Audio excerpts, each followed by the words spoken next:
And Shabbat Shalom, brothers and sisters. Welcome to the Parable of the Vineyard YouTube live stream Revelation line by line study. Here we are at week 8. We're going to be discussing the 144,000, and we have a special guest with us, Brother Steve Moutria from TorahFamily.org.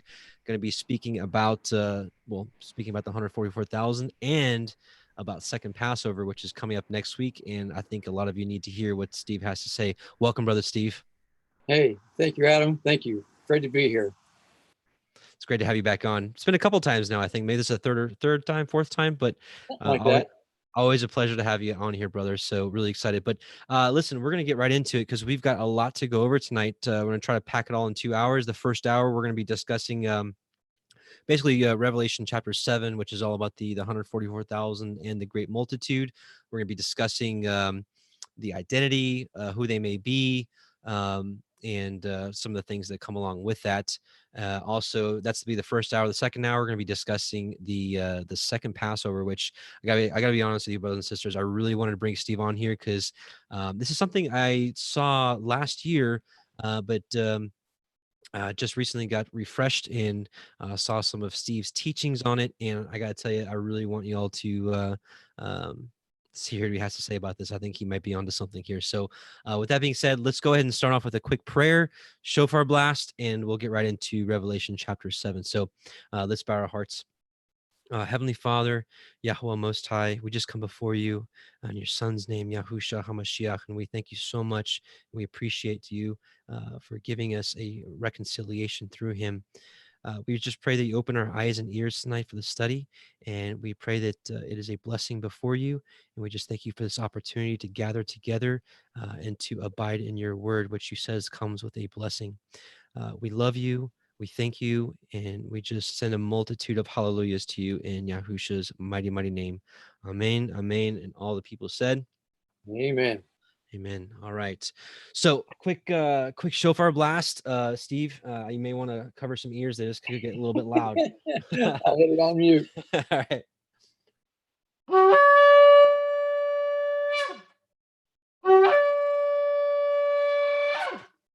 All right. Weapon of choice tonight. Okay, so what we're gonna do, we're gonna go ahead and read all through Revelation chapter 7, and then we're gonna go back and kind of go through it line by line and kind of discuss everything that has to do with 144,000. We'll be talking again about this once we get to it in chapter 14 as well in our line by line studies. So actually, before I get started, Steve, anything you want to say before I go ahead and read chapter 7? No, let's dig into it. I'm ready. Let's have fun. Okay, let's do it. All right, I'm gonna do a quick screen share, and we will be reading from the CEPHER version tonight. So here we go. Let me move this over. Okay, so Revelation 7. And after these things, I saw 4 angels standing on the 4 corners of the earth, holding the 4 winds of the earth, that the wind should not blow on the earth, nor on the sea, nor on any tree. And I saw another angel ascending from the east, having the seal of the living Yah. And he cried with a loud voice to the 4 angels, to whom it was given to hurt the earth and the sea, saying, Hurt not the earth, neither the sea, nor the trees, till we have sealed the servants of our Yah in their foreheads. And I heard the number of them which were sealed. And there were sealed 144,000 of all the tribes of the children of Yisrael. Of the tribe of Yehuda were sealed 12,000. That's Judah. Of the tribe of Reuven were sealed 12,000. That's Reuben. Of the tribe of Gad were sealed 12,000. Of the tribe of Asher were sealed 12,000. Of the tribe of Naphtali were sealed 12,000. Of the tribe of Manasseh were sealed 12,000. Of the tribe of Shimon were sealed 12,000. Of the tribe of Levi were sealed 12,000. Of the tribe of Issachar were sealed 12,000. Of the tribe of Zebulun were sealed 12,000. Of the tribe of Joseph were sealed 12,000. Of the tribe of Benjamin were sealed 12,000. After this, I beheld, and lo, a great multitude which no man could number, of all nations and kindreds and people and tongues, stood before the throne and before the Lamb, clothed with white robes and palms in their hands, and cried with a loud voice, saying, Yeshua, that salvation to our Yahweh, which sits upon the throne, and unto the Lamb. And all the angels stood round about the throne, and about the elders and the four living creatures, and fell before the throne on their faces and worshipped Yah, saying, Amen. Blessing and glory and wisdom and thanksgiving and honor and power and might be unto our Yah forever and ever. Amen. And one of the elders answered, saying to me, What are these which are arrayed in white robes, and whence came they? And I said unto him, Sir, you know. And he said to me, These are they which came out of great tribulation, and have washed their robes and made them white in the blood of the Lamb. Therefore are they before the throne of Yah, and serve him day and night in his temple, and he that sits on the throne shall dwell among them. They shall hunger no more, neither thirst any more, neither shall the sun light on them, nor any heat. For the Lamb which is in the midst of the throne shall feed them, and shall lead them unto living fountains of waters, and Yahweh shall wipe away all tears from their eyes. And amen to that. That is, this is quite frankly the day I think a lot of us are waiting for, whether you know it or not. But let me go ahead and stop the screen share really quickly. And before we dig into it, Steve, we were kind of just chatting a little bit about this before we went live, but for those of you that have been with us on this line by line study, if you remember when we went through the names of the church meanings, it told a story, much like a lot of you out there are familiar. And if you weren't with us, and I think it was part 2 or part 3, but nevertheless, if you haven't heard that yet, most of you have heard the gospel, the story of the gospel. And if you take the first 10 names of the great patriarchs, Adam, Seth, all the way down to Noah, it tells the story, the gospel story. So what I want to do is I want to just remind you all of the story, that the names, the name meanings for the churches, and then what I want to do is I want to apply that same understanding, and show you that the names of the 144,000, as you saw, they're kind of out of order, from the birth order. You have Judah first, and then it kind of goes through. There's a reason for that, and there's a reason that Dan's not in there. A lot of people have a lot of theories as to why Dan's not there.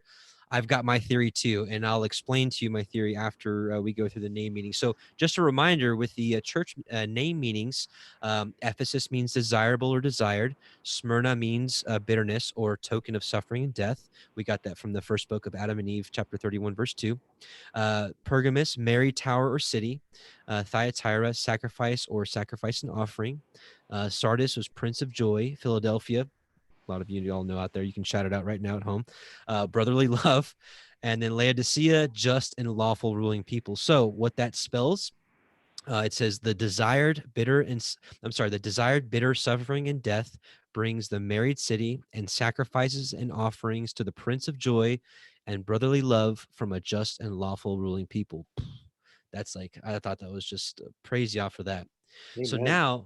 So now let's take a look at the names of the 144,000, and then we'll get into the meat of tonight. So Judah means praise, and when Leah had given birth, she said, "Now I will praise Yahweh." So what we're going to be doing is using what the wives of Jacob said why the name of the son was born. So Judah was now I will praise Yahweh. Reuben, surely Yahweh has looked upon my affliction. Gad, a troop comes. Asher, I am happy and I will be called blessed. Naphtali, with great wrestlings have I wrestled. Manasseh, for God said he hath made me to forget all my toil and all my father's house. Simeon, Yahweh has heard that I was unloved. Levi, now this time will my husband be joined to me. Issachar, Elohim has given me my wages. Zebulun, Elohim has endowed me with a good gift, and now my husband will dwell with me. Joseph, Elohim has taken away my reproach, and Yahweh shall add to me another son. And then last but not least, Benjamin, son of my right hand. So listen to this. This is pretty interesting. So this is what the 144,000 names in order, what they Spell out. spell out. Thank you. Now I will praise Yahweh, for surely Yahweh has looked upon my affliction. A troop comes, and I am happy, and I will be called blessed. With great wrestlings have I wrestled, and for Elohim, said he, hath made me to forget all my toil and all my father's house. Yahweh heard that I was unloved. Now this time will my husband be joined to me. Elohim has given me my wages.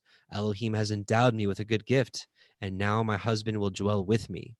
Elohim has taken away my reproach, and Yahweh shall add to me another son, the son of my right hand. So, wow, that just gets me so excited.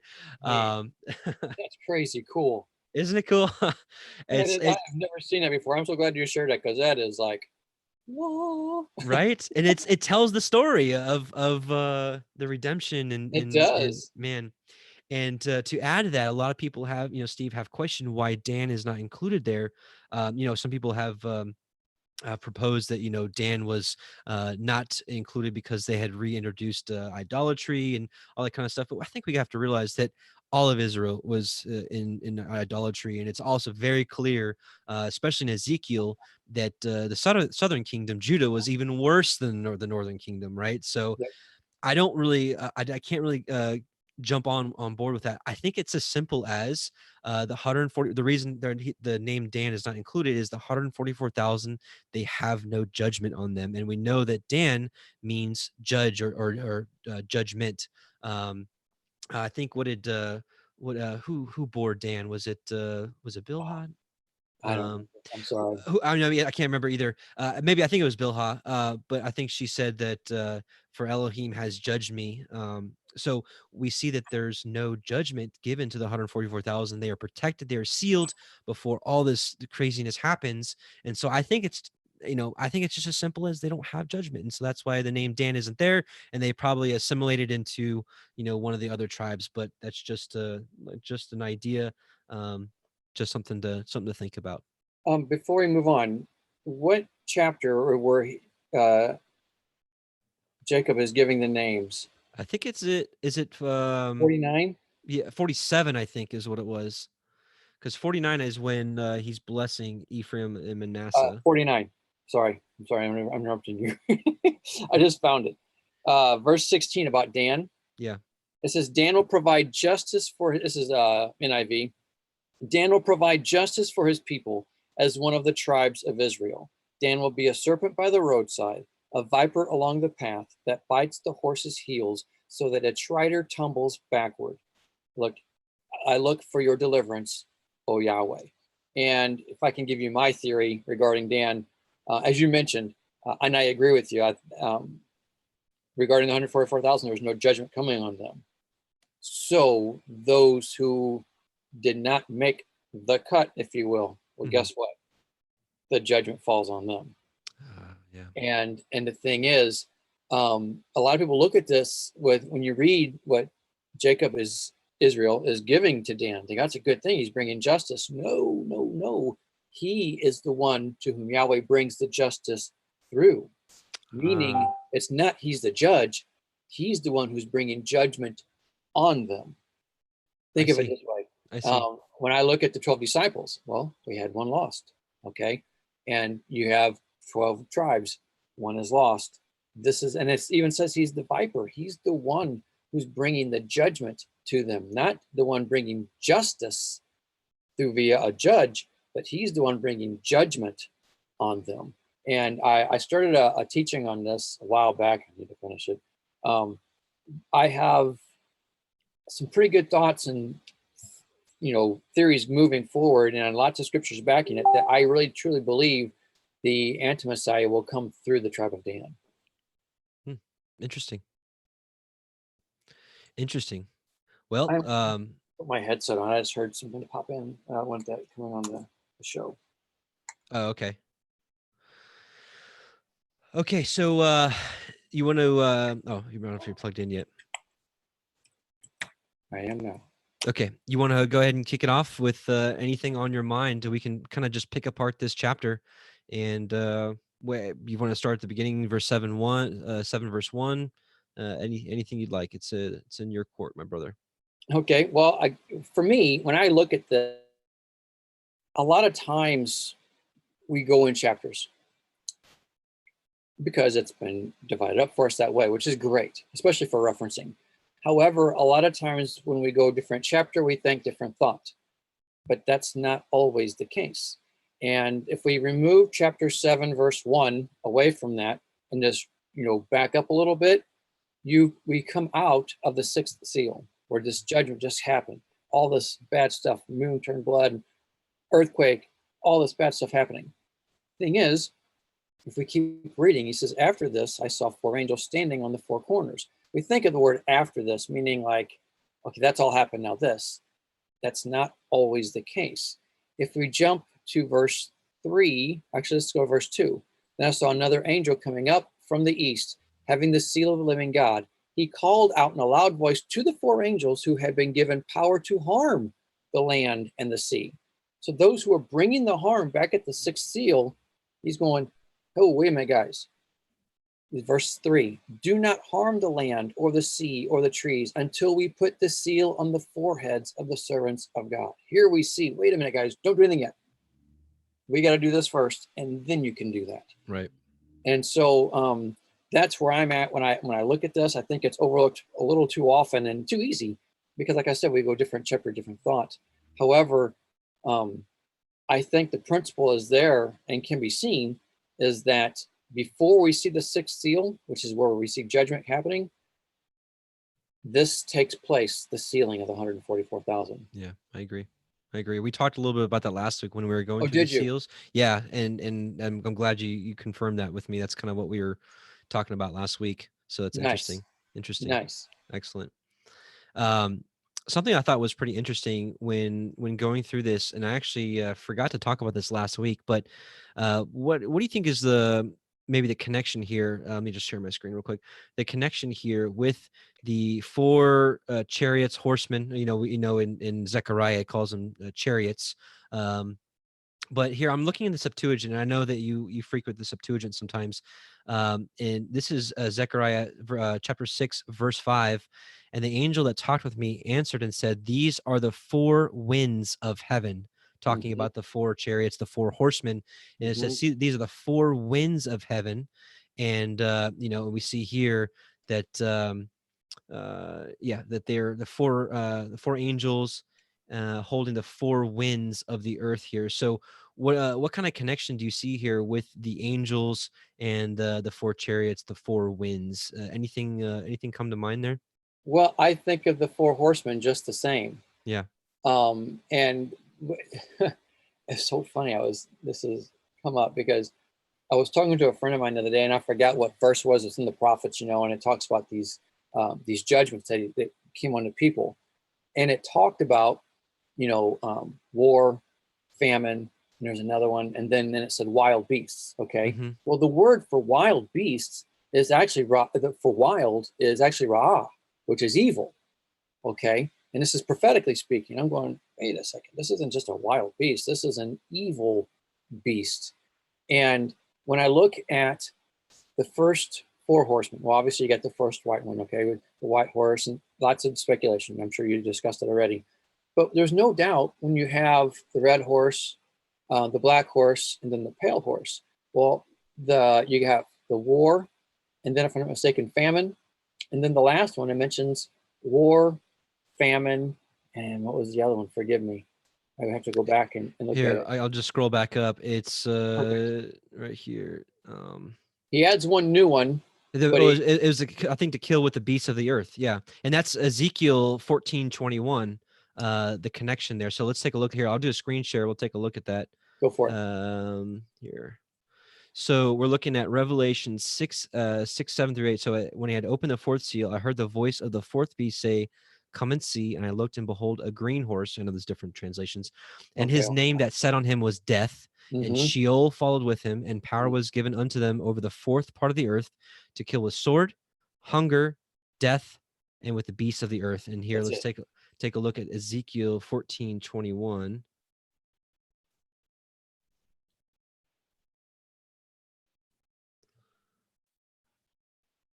So here, yeah, same thing. So Ezekiel 14:21, for thus saith Yahweh Eloheinu, how much more when I send my 4 sore judgments upon Jerusalem, the sword, the famine, the noisome beast, and the pestilence. So the only difference here is pestilence, but you've got the sword, famine, and the beasts, and of course death, which pestilence. Pestilence will be your death, correct? Yes.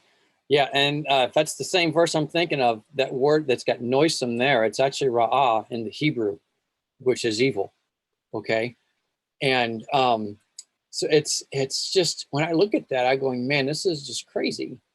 And Yeah, it is. well, we can really go deep in this. Yeah. Because this is my theory, and ask me tomorrow, it may change. Okay, but this has been my thoughts for quite some time. That we would have to jump forward to Revelation chapter 9 to get to the the fifth trumpet. Mm-hmm. And that's where you have the abyss being opened, and you have the locusts coming out. And also it shows what the locusts look like. They have like they're like horses, and all these different things about them. And to me, that's the wild beasts coming out. And lots of people say, well, that can be the Nephilim. I can see that. I'm not opposed to that. I also look at where it talks, I think it's in Jude, where it talks how the angels are being held for judgment. Well, if you think about that, again, back to Dan, it's not judgment on them. They're being held for the time of judgment, where they're released to bring judgment on the world. Mm-hmm. And so that could be just the same. There's lots of ways that these things can be viewed that we maybe have been missing along the way. But again, when I look at the four winds, all this stuff, I see all of that tying together seamlessly, but yet I don't claim to have all the answers of exactly how seamless that is. Same, you know what here. I'm saying? Okay. Same here. It's just fascinating to study. That's for sure. Right. Amen. One thing I want to talk about really quickly, I want to show you all that's really interesting, that kind of connects with the four winds that we're kind of just talking about here, and the four angels, and then another angel telling them to hang on, just hang on a second before you do all this stuff. So what I'm going to reference here again is 7:1. After these things, I saw four angels standing on the four corners of the earth, holding the four winds of the earth, that the wind should not blow on the earth, nor on the sea, nor on a tree. And then I saw another angel ascending from the east. So this is the fifth angel, right? Having the seal of the living Yah. And he cried out with a loud voice to the four angels to whom it was given to hurt the earth. Basically, don't do all this stuff until we have sealed the 144,000. So in the book of Second Baruch, and a lot of y'all know that First Baruch was in the 1611 KJV. This is his other book. This is in the CEPHER. Chapter 6, really quickly. Let me read this for you. It's a pretty interesting parallel here. Again, Second Baruch chapter 6, and this is just to give you a little backstory. This is Baruch was the scribe to Jeremiah, but he was a prophet in his own right as well. This is right before Nebuchadnezzar and his army made the final blow and took down the walls came down, and they completely sacked the city. And it came to pass on the morrow that, lo, the army of the Chasdim, that's the Chaldeans, surrounded the city. And at the time of the evening, I, Baruch, left the people and went forth and stood by the oak. And I was grieving over Zion and lamenting over the captivity which had come upon the people. And lo, suddenly a strong ruach, the wind, right, raised me and bore me aloft over the wall of Jerusalem. And I beheld, and lo, four angels standing at the four corners of the city, each of them holding a torch of fire in his hand. So we already see a quick parallel here, the four angels at the four corners. And another angel began to descend from heaven. Here's your fifth angel, and said unto them, hold your lamps and do not light them till I tell you. For I am first sent to speak a word to the earth and to place in it what Yahweh Sevaot has commanded me. And I saw him descend into the Holy of Holies and take from thence the veil and the holy ark and the mercy seat and the two tables and the holy raiment of the priests and the altar of incense and the 48 precious stones wherewith the priest was adorned in all the holy vessels of the tabernacle. Now, what I think is absolutely fascinating about this, there was a video done actually by John at 119. He did a fascinating study on the Holy of Holies, and he measured the measurement of the Holy of Holies was 144 cubits. So it is interesting here that before the angels are allowed to basically, and we'll see here, that before the angels are allowed to take down the walls of New Jerusalem so that the army can come in, before destruction happens, he goes into the Holy of Holies, which is measured 144 cubits, and take all the precious vessels out. So I see a really interesting connection here with the 144,000 before destruction happens. And he spoke to the earth with a loud voice, earth, earth, earth, hear the word of El Elohim and receive what I commit to you, and guard them until the last time, so that when you are ordered, you may restore them. so that strangers may not get possession of them. For the time comes when Jerusalem will be delivered for a time, until it is said that it is again restored forever, and the earth opened its mouth and swallowed them up. So pretty, That's crazy cool. isn't that cool? Mm-hmm. So that was pretty interesting, especially with the measurements and all that kind of stuff. And you see that same parallel. So if you read a little bit further, it basically says that the Most High, the angel, which maybe Messiah, Yahusha, pre-incarnate, whoever it is, that fifth angel, instructs the four angels to basically destroy the wall so that the army doesn't have the ability to say, we took down Jerusalem, but the Most High took down the wall so that they can come on in and do as they pleased. So that's interesting too, because that ties in with I don't know if it's first or second Maccabees, where it talks about where Jeremiah takes all of that same stuff and that he goes and hides it in a cave. So it's like it's kind of giving it the parallel right there. Right. As you're reading, I'm going, that's the exact same thing in Maccabees. That's so crazy cool. You know, so interesting. I need to get back into that book again. I've only read through that a couple times, and that was years ago. I'm sure there's a lot of treasures in Maccabees. There is. It's cool. I like it.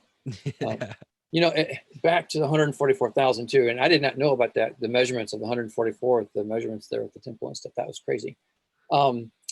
Have you connected? And I'm sure you have. I'm in Ezekiel chapter 9, where it talks about the man with the writing kit, and he goes and marks the people. Yes, tell you what, I've got that ready. Let me, if you want to read that, I'll pull it up on the screen. If you want to read it, well, I'll be reading it from a different version. So why don't you go ahead and you can read it. So they're following you with what you're reading. No, you go ahead. You go ahead. You could screen share it. You go ahead. Smack, how do I do that again? Let's say, oh, here we go. Okay.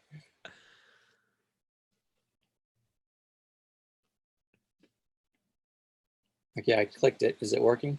Not yet. You got to click the green screen share button. And my bad. Okay. So what as Steve pulls this up, what we're getting ready to talk about now is verse 3, where it talks about the sealing of the 144,000. And this is a good time to talk about the parallels of, you know, some characteristics of these people and why they may be sealed. Are you seeing it yet? Not yet. Goodness, I thought I was doing right. I had it earlier. Forgive me. I thought I'm hitting the green button. I don't know what I'm doing wrong. You hit the green button and another window should pop up where it gives you some options of your different windows that are open.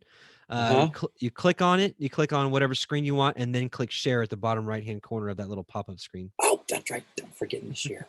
Goodness gracious. Okay, now you should have it, correct? Got it. Okay, cool. Let me go ahead and make that bigger for you so it can be easier read from everybody. Okay. This is Ezekiel 9:3. Now the glory of the God of Israel went up from above the cherubim, where it had been, and moved to the threshold of the temple. Then Yahweh called to the man clothed in linen, who had the writing kit at his side, and said to him, go throughout the city of Jerusalem and put a mark on the foreheads of those who grieve and lament over the detestable things that are done in it. Verse 5, as I listened, he said to the others, follow through the city and kill without showing pity or compassion. Slaughter old men, young men, and maidens, women, and children, but do not touch anyone who has the mark. Begin at my sanctuary. So they began with the elders who were in front of the temple. I'll stop screen share here. So excellent passage. When I look at that, I'm going, if you notice even too, it's like he is saying, look, you follow him. Sealing goes first, and then the judgment follows the sealing. And I just, every time I see that, I'm going, why aren't people seeing that? You know, it's like it's so, I don't want to say clear because it sounds so pious and so like I'm saying it and you're not. And I don't want to say that, but it just, I don't know, man. It's like when I see it, I just tremble. I hope and pray I'm sealed. I mean, who are we to say we are? Yeah, you know? I'm this, I'm that. Right, exactly.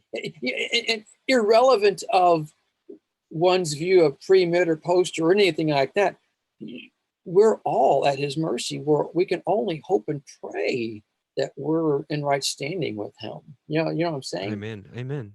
I agree. Sheesh. I agree. I've heard from a lot of people. They're like, I don't want to be taken out. I want to stay in and I want to lead the charge and whatnot. Like, hey, good on you. But this is supposedly the worst time ever in history. And I could tell you, especially because I've got little children. No, I think about Luke 21:36 almost daily. Amen. Which is I should memorize it by now, but it's I think it's pray always that you may be accounted worthy to escape all these things that are coming to pass and to stand before the Son of Man, which Exactly. rightly pointed out marriage language you've Mm. you've said many times, and so totally agree with that. Yep. I do not want to be here. I want to be taken up with these people, whether with the 144,000 or with the great multitude, which I think we're both on the same page with that. Which actually you already mentioned that, where it says after these things, which we're actually going to go into the Greek a little bit in here in a minute. And it clearly denotes accompaniment rather than succeeding a succeeding event or an event happening afterwards. The word definitely it means accompaniment, which we'll see in just a second. Right. Right. Back on our topic before you get on to that next verse, I have had so many people, and I am, as I've said before, and I will say it again, and I mean it with all my heart, I'm not called, none of us are called to convince people that our view is correct. Mm-hmm. We are called to present the Torah and to present it in love. And as we do so, present our view, there's nothing wrong with that. But let the Holy Spirit take it from there, and if someone sees it a little different than you, you're not called to change their mind. That's the Holy Spirit's job, Mm-hmm. and he'll do it in his timing. But as I would discuss the pre-post thing, because I used to be a staunch post-tribber. I mean, 28 years straight, I preached post-trib, and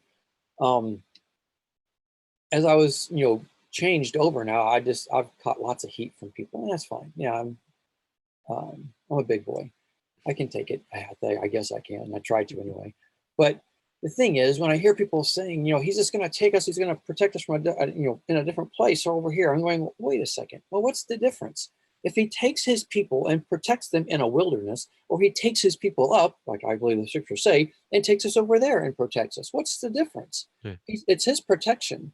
But whenever I bring up the element of the earth giving birth to her dead, okay, well, that's the resurrection, and they all agree with that.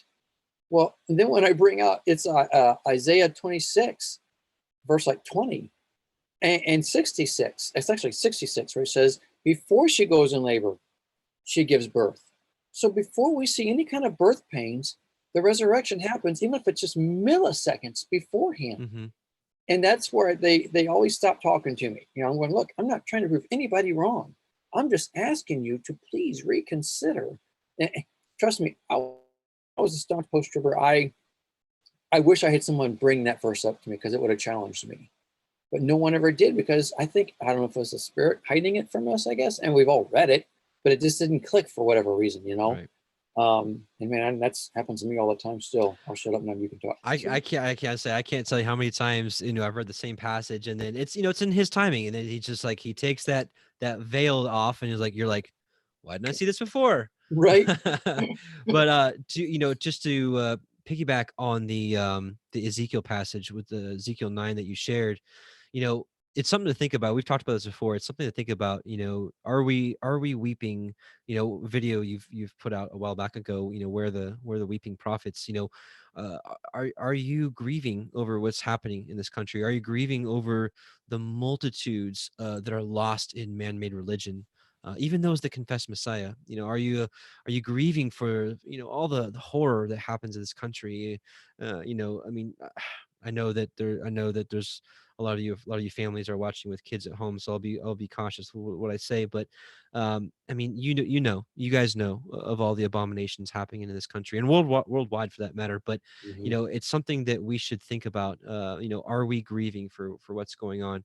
But Isaiah 61 2 well, no, we'll start at 61:2. This is where Messiah ended. He ended mid-sentence here in Luke 4 when he read, right, to proclaim the acceptable year of Yahweh.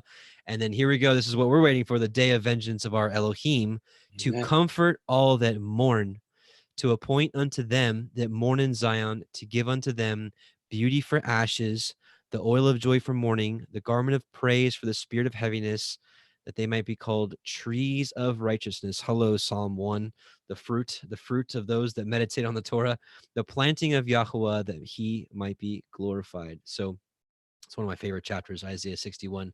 But, you know, a couple of things I want to talk about before we move on, Steve, is, you know, who is sealed and what that sealing actually is. And I have some theories, and I think you kind of know where I'm going with this here with Deuteronomy 6. You know, when it comes to the mark of the beast, I find it really simple. You know, it could be a vaccine, it could be a microchip, it could be, you know, cryptocurrency, it could be all these different things, and it very well would be. And there very well may be a time coming where you have to take one of those to be able to continue to participate in commerce with the world. But I think it's simpler than that, and I think he made it simpler than that, but it's just veiled from a lot of people. My opinion is I think you're going to be carrying one of two marks. I think you're either going to carry the mark of Yah or the mark of the beast. Just my opinion. And you know what's one of the things, instead of focusing on what the mark of the beast actually is, we've been focusing on this channel the mark of Yah. And let me just read Deuteronomy 6 6 through 9 real quick, and a few other parallel verses.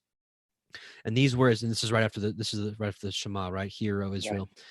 And these words which I command you this day shall be in your hearts, and you shall teach them diligently unto your children, and shall talk of them when you sit in your house, and when you walk by the way, and when you lie down, when you rise up, right? So focus on them. This is Psalm 1 right here. Amen. That's exactly right. And ye shall bind them for a sign, right? Here's that word sign. And if we go into the Hebrew here, it has a lot to do with a sign or a mark, if you will. You shall bind them for a sign or a mark upon your hand, and they shall be as frontlets between your eyes. And so we see a lot of parallels between the mark of the beast being in your hand or in your forehead. You know, I'm thinking, you know, it's a sign of your thoughts, your intents of the hearts, right? And on your hand, you know, your actions. And you shall write them on the posts of your house and on your gates. So I believe is the mark of Yah right here. Right. And just to go on a little bit further, we see actually the same thing when it comes to Passover and the week of unleavened bread, which we're going to be talking about here in a little bit. But Exodus 13, 7 through 10, unleavened bread shall be eaten 7 days. There shall no leavened bread be seen with thee, neither shall there be leaven seen with thee in all thy quarters. And you shalt show thy son in that day, saying, this is done because of that which Yahweh did unto me when I came forth out of Egypt. Now for us, coming out of spiritual Egypt, and what he's done for us in our lives. And it shall be for, and obviously telling of this, the ancient story, of course. But so talking about Passover and the unleavened bread, and it shall be for a sign upon your hand and for a memorial between your eyes. And here's the reward, that Yahweh's law may be in your mouth. For with a strong hand hath Yahweh brought thee out of Egypt. Therefore thou shalt keep this ordinance in his season from year to year. So really interesting stuff. And just the couple more verses. Revelation 14:1. Here's the 144,000 again. And I looked, and lo, a lamb stood on Mount Zion, and with him 144,000 having his father's name written in their foreheads. Now, when we talk about his name, I think it's twofold. I think it's, I do think there's something special about calling upon his name. And we've talked about this before. Yahweh, Yahweh, Jehovah. Listen, we're good. Let's just agree that his name is not Lord or God, right? Right. So, there's something special about calling upon his name, calling him by name. And here a couple other verses, Revelation 22, 1 through 4. This is about being in New Jerusalem, being with him. And then here verse 4, and they shall see his face, and his name shall be in their foreheads. So something really interesting about that. And last on this point, and I'll hand it back over to you, Steve, Malachi 3, 16 through 17. You're stealing my thunder. Okay, I'm gonna stop. Next. No. Nope. I've got enough. No, it's your turn. Your turn. It was just Where were you going to start at it with? Because I had already just pulled it up and went, oh, this is going to be great. So I was just going to make the Church of Philadelphia connection with Malachi 3:16 through 17 Yep. and Revelation 3:8. But you know what? Honestly, in all honesty, I actually think I learned it from you. So rightly so, it's on that's you. funny. Okay, It's well, on you. I'll just read the. Let me go back to. I'll share the screen for you. That's so funny. That is. This funny. happens to Justin and I all the time too. We have like the same notes. He's like, "Oh, I was getting ready to go there." Right. Okay, should we be sharing a screen? Yep, got it. All right, so let me go make this bigger so it would be easier to read for people. So, verse 16, I'll start. Then those who feared Yahweh talked with each other, and Yahweh listened and heard. A scroll of remembrance was written in his presence concerning those who feared Yahweh and honored his name. They will be mine, says Yahweh Almighty. In the day when I make up my treasure possession, I will spare them, just as in compassion a man spares his son who serves him. And you will again see the distinction between the righteous and the wicked, between those who serve God and those who do not. Amen. And allow me to say, a lot of times people will say, well, I serve God, I serve Yahweh. Okay, that's great. But are you serving him how he wants to be served? And in fact, I'll stop sharing screen, forgive me. In my teaching I just released today called Ancient Paths, I discuss how, I can tell you, I know a lot of great people who love Yahweh.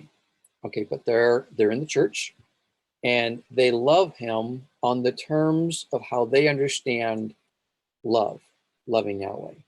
And I get it, but they're not understanding that you're not reaching him, meaning Yahweh, on his love language. Mm-hmm.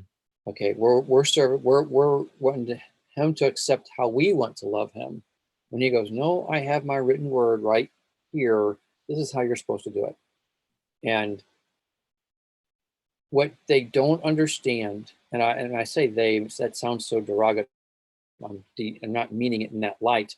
I'm just simply trying to say, when we try to worship him on our terms, in the eyes of Yahweh, that's evil.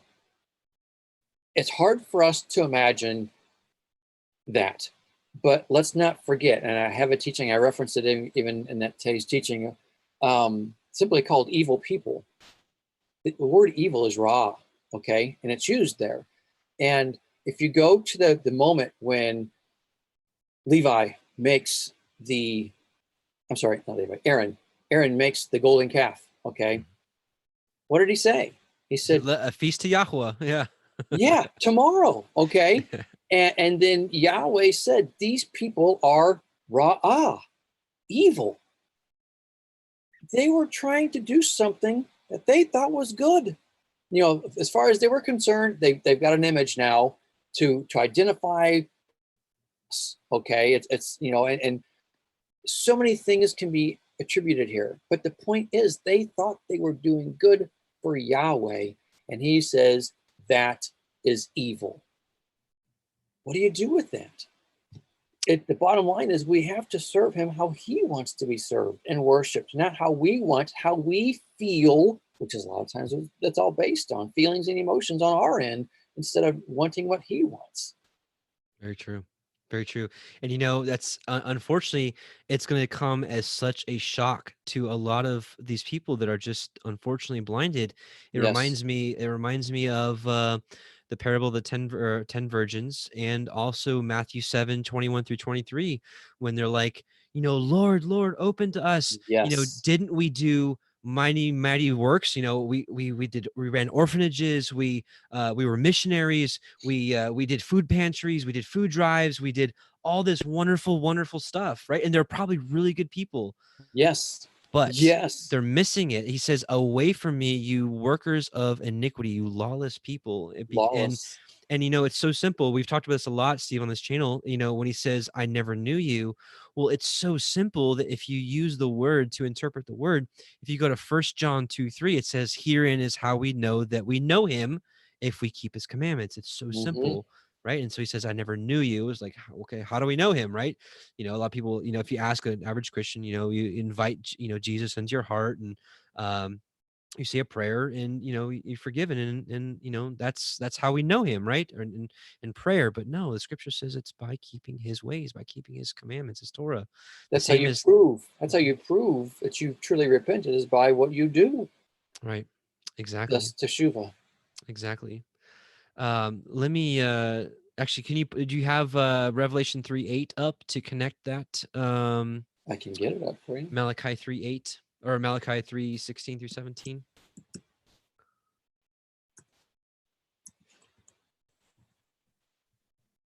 Okay, let me share screen here. You said Revelation 3:8, correct? Yeah. If you guys haven't seen Steve's teaching on the Church of Philadelphia, man, there's a lot there in 50 something minutes. I actually rewatched it the other day because I wanted to get refreshed with it, and man, good, very good. Hallelujah. Thank you. My text big enough. Okay. 3:8. I know your deeds. See, I have placed before you an open door that no one can shut. I know that you have little strength, yet you have kept my word and have not denied my name. Amen. Amen. Mm-hmm. And actually, like what we were just talking about, this ties into what we were just talking about with the wise and foolish virgins, and in Matthew 7, 21 through 23. What did we see? We saw a door being shut, which is, I believe, is the door to New Jerusalem, and it's just, you're not coming in. And right. If they're totally caught off guard, and what is it for? And what we just saw, they haven't kept his word, and they denied his name, which I meant to say earlier. I didn't finish what I was saying, that honoring his name, having his name in our foreheads, I do believe that there is, like I said, something special with calling on his name, and not calling. I'm not condemning anybody that calls him Lord or God or any of that kind of stuff. I'm really not. We've gone through that a lot on this channel, especially if you watched the video we did a couple months ago on the name. But anyways, I think it's twofold. It's not just about calling on his name, but it's about honoring his name, which I think it's also in Malachi, where it says, you dishonored my name. And they ask, wherein did we dishonor your name? Well, it's by breaking his ways, by breaking his commandments, by not keeping of his Torah, his commandments, are we dishonoring his name. So I think it's twofold there, and it kind of goes back in to what we were talking about earlier, Steve, with the mark, his mark within us, which is I think is simply put is calling upon his name, believing in him, having faith in his word, Messiah Yahusha, and keeping of his commandments, keeping of the feast days. And honestly, quite frankly, as we've been going through the Torah portions, like, what can we keep in this? Like, let's go through this line by line. What can we keep in the Torah? Can we have some strings hanging from our pants? Yeah, we can do that. Let's do it. Yep. Let's put some tzitzit on. Yep. Can we keep his food laws? You're darn right we can. And so it should be a matter of, it shouldn't be of, I gotta keep this, or I gotta keep that. It should be like, you should have some excitement within you. Be like, awesome, I can keep this. One step closer to what is I think it's also in 1 John, let no one deceive you. He that does righteousness is righteous, and we know Psalm 142 states that his righteousness is an everlasting righteousness, and his Torah is the truth. So amen to that. Yeah, amen. Yep, amen. So let's see, anything else you want to talk about on the so in short, Steve, let's see how we got another about 15 minutes or so on the 144,000. Then I'd like to kind of shift over to the second Passover. Don't forget verse 9. You're wanting to hit on verse 9. Oh yeah, okay, let's do that. So a lot of people believe, or it's an age-old teaching, that the 144,000 and the great multitude are two separate events. Let me go into the Greek, and then Steve, if you want to maybe talk about some parallels with the first Exodus, the Exodus out of Egypt, and the numbering. But let me pull up for you all what I'm talking about here.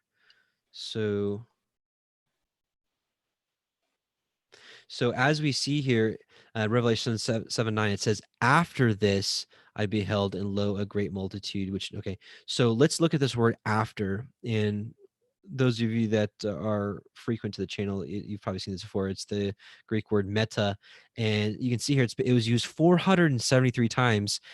345 of those times it was translated as "with." So Correct.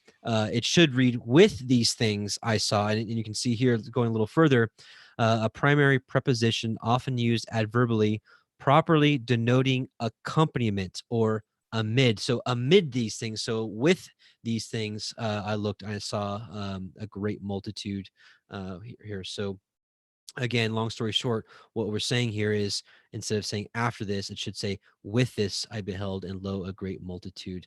And I'll let Steve talk about some of the parallels of the 144,000 and the great multitude with what happened when they came out of Egypt. Correct. Well, it's, when we look at the 144,000 and this numbering, like you just said, a lot of people forget. Well, as I mentioned in the teaching, Yahweh only numbers his people one other time, and that's coming out of Egypt. And here we see them numbering again. And it was the men. Men battled for battle, just like that. But we forget about all the women and children and the men who were older, and maybe not quite for battle age, just the same, teenagers, if you will. That was your multitude. And that is exactly what we're seeing here. And when I saw that parallel, I'm going, this is amazing. Why are we seeing this? And when I saw it, I'm going, why have I never seen this before? We've all said that before, and I say it far too many times, I know. But when you just see this, I'm going, this is Isaiah 46:10. I make known the end from the beginning, from ancient times, what is still to come. That's what he's showing us. And I'm convinced there is so much more in Revelation that we just haven't seen yet. Matter of fact, let me say this. This is so funny. I think I know why the four creatures and all the elders around the throne continually say, "Holy, holy, holy." You know why? Because every second, every minute, he constantly shows them just a little bit more about him that they didn't know. Constantly shows them, they're going, "Oh my gosh." And they bow down and say, "Holy, holy" again. They go, "Oh, check this out too." They go, "Oh my gosh, holy, holy." It's like, that's what I see. I can see it. I can see it. I Right, can right. see it. But to your point, I mean, this is exactly what we're seeing. The 144,000 are the men numbered for war. And this great multitude that no one could count, that is truly the multitude who are the rest, the women, children, everything else, and everyone else coming. I had another thought I was going to share that, and I just lost it. I'm sorry. Continue. Okay, so yeah, excellent parallels. I want to share with you all a passage. This is I have a lot of favorites in the scriptures, but this is probably my favorite section of scriptures outside of the canon, and it comes from 2 Esdras, also known as 4th Ezra, which was included in the 1611 KJV. And here we go. And this is another view. And the reason I really love this is I've always been fascinated by the 144,000. Always have. Even when I had no idea what I was reading through Revelation, I was like, man, there's something cool about these 144,000. Like, I want to be counted worthy to be one of these people. I would love to be in his army. I'm just going to be honest with you. Not that I'm like bloodthirsty or anything, but like, I don't know. I would love that. I don't know. I'm a pretty open guy here with my brothers and sisters. I would love to be part of it. So, anyways, let me share this with you. This is from 2 Esdras, chapter 2. This is another look at the 144,000 and great multitude that we don't see anywhere else, and it fascinates me. It starts at verse 33 of chapter 2, and it reads, "I, Ezra, received a charge of Yahweh upon Mount Oreb." This is the same as Mount Sinai. "That I should go unto Yashrael, but when I came unto them, they set me at naught, and despised the commandment of Yahweh.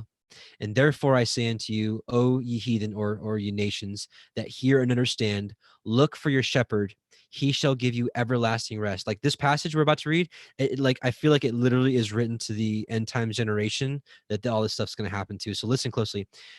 "Look for your shepherd, he shall give you everlasting rest, for he is nigh at hand, that shall come in the end of the world, or the end of the age. Be ready to the reward of the kingdom, for the everlasting light shall shine upon you forevermore. Flee the shadow of this world. I believe it's like coming out of Babylon. Flee the shadow of this world. Receive the joyfulness of your glory. I testify my Savior openly. O receive the gift that is given to you, and be glad, giving thanks unto him that has led you to the heavenly kingdom. Now listen to this. This is interesting. Arise up and stand. Behold, the number of those that be sealed in the feast of Yahweh, which I'm going to pause here for a second. I think both Steve and I agree that more than likely the day we're waiting for is Passover, and could be second Passover, as we're going to find out here in a little bit. Which are departed from the shadow of this world and have received glorious garments of Yahweh. So this is definitely the first resurrection, right? Receiving the everlasting garments. Take your number, O Zion, and shut up of those of yours that are clothed in white, which have fulfilled the Torah of Yahweh. So here you go. Here's your identity of who the 144,000 are. They're people that, well, we're going to see here in a minute. They've calling upon the name of Messiah, confessing his name, and then also here have fulfilled the Torah of Yahweh. And this is probably why it's such a small number. But I think, again, their families are going to be accompanying them. So it's going to be a lot more than just 144,000 people. But now listen, the number of your children whom you longed for is fulfilled. Beseech the power of Yahweh, that your people, which have been called from the beginning, may be hallowed. I, Ezra, saw upon Mount Zion a great people whom I could not number. So now here you had the 144,000 that were sealed up here. And then now here's the great multitude. I saw upon Mount Zion a great people whom I could not number, and they all praised Yahweh with songs. And in the midst of them was a young man of high stature, taller than all the rest, and upon every one of their heads he set crowns, and was more exalted, which I marveled at greatly. So you've got the great multitude, and in the center you've got Messiah, and he's more exalted than everybody else, rightly so. So I asked the angel and said, "Sir, what are these?" It's the same thing we saw in in Revelation 7, where he said, so who are these? Who are these? He's Right. like, not me. I don't know. Why are you asking me? I always thought that was so. I thought it was a little bit of comedy dashed into Exactly. Revelation there. Right. So we see the same thing here. Sir, what are these? He answered and said to me, "These be they that have put off the mortal clothing and have put on the immortal, and have confessed the name of Elohim. Now are they crowned and receive palms." Excuse me. And we saw this in Revelation 7 with the palms, and it was all the good stuff. Revelation 14, we see the singing, all that kind of stuff. Then I said I unto the angel, "What young person is it that crowns them and gives them palms in their hands?" And this is kind of interesting too, right? It says young person. So I don't know. I guess we might all be of young in appearance, maybe 20 to 30 years old. I don't know. I'm good with it though. So if Messiah is young, I guess we're all going to be young too. Hey, So can I throw a thought in with that real quick? Yeah, please. Don't lose where you're at. Just throwing this out there. Can't prove it. Just a thought. I believe that we will, in our eternal body, that it will be that of the same age that Adam himself created at, which could very well have been the age when Yeshua was crucified, 30 to 33. Yeah. Okay.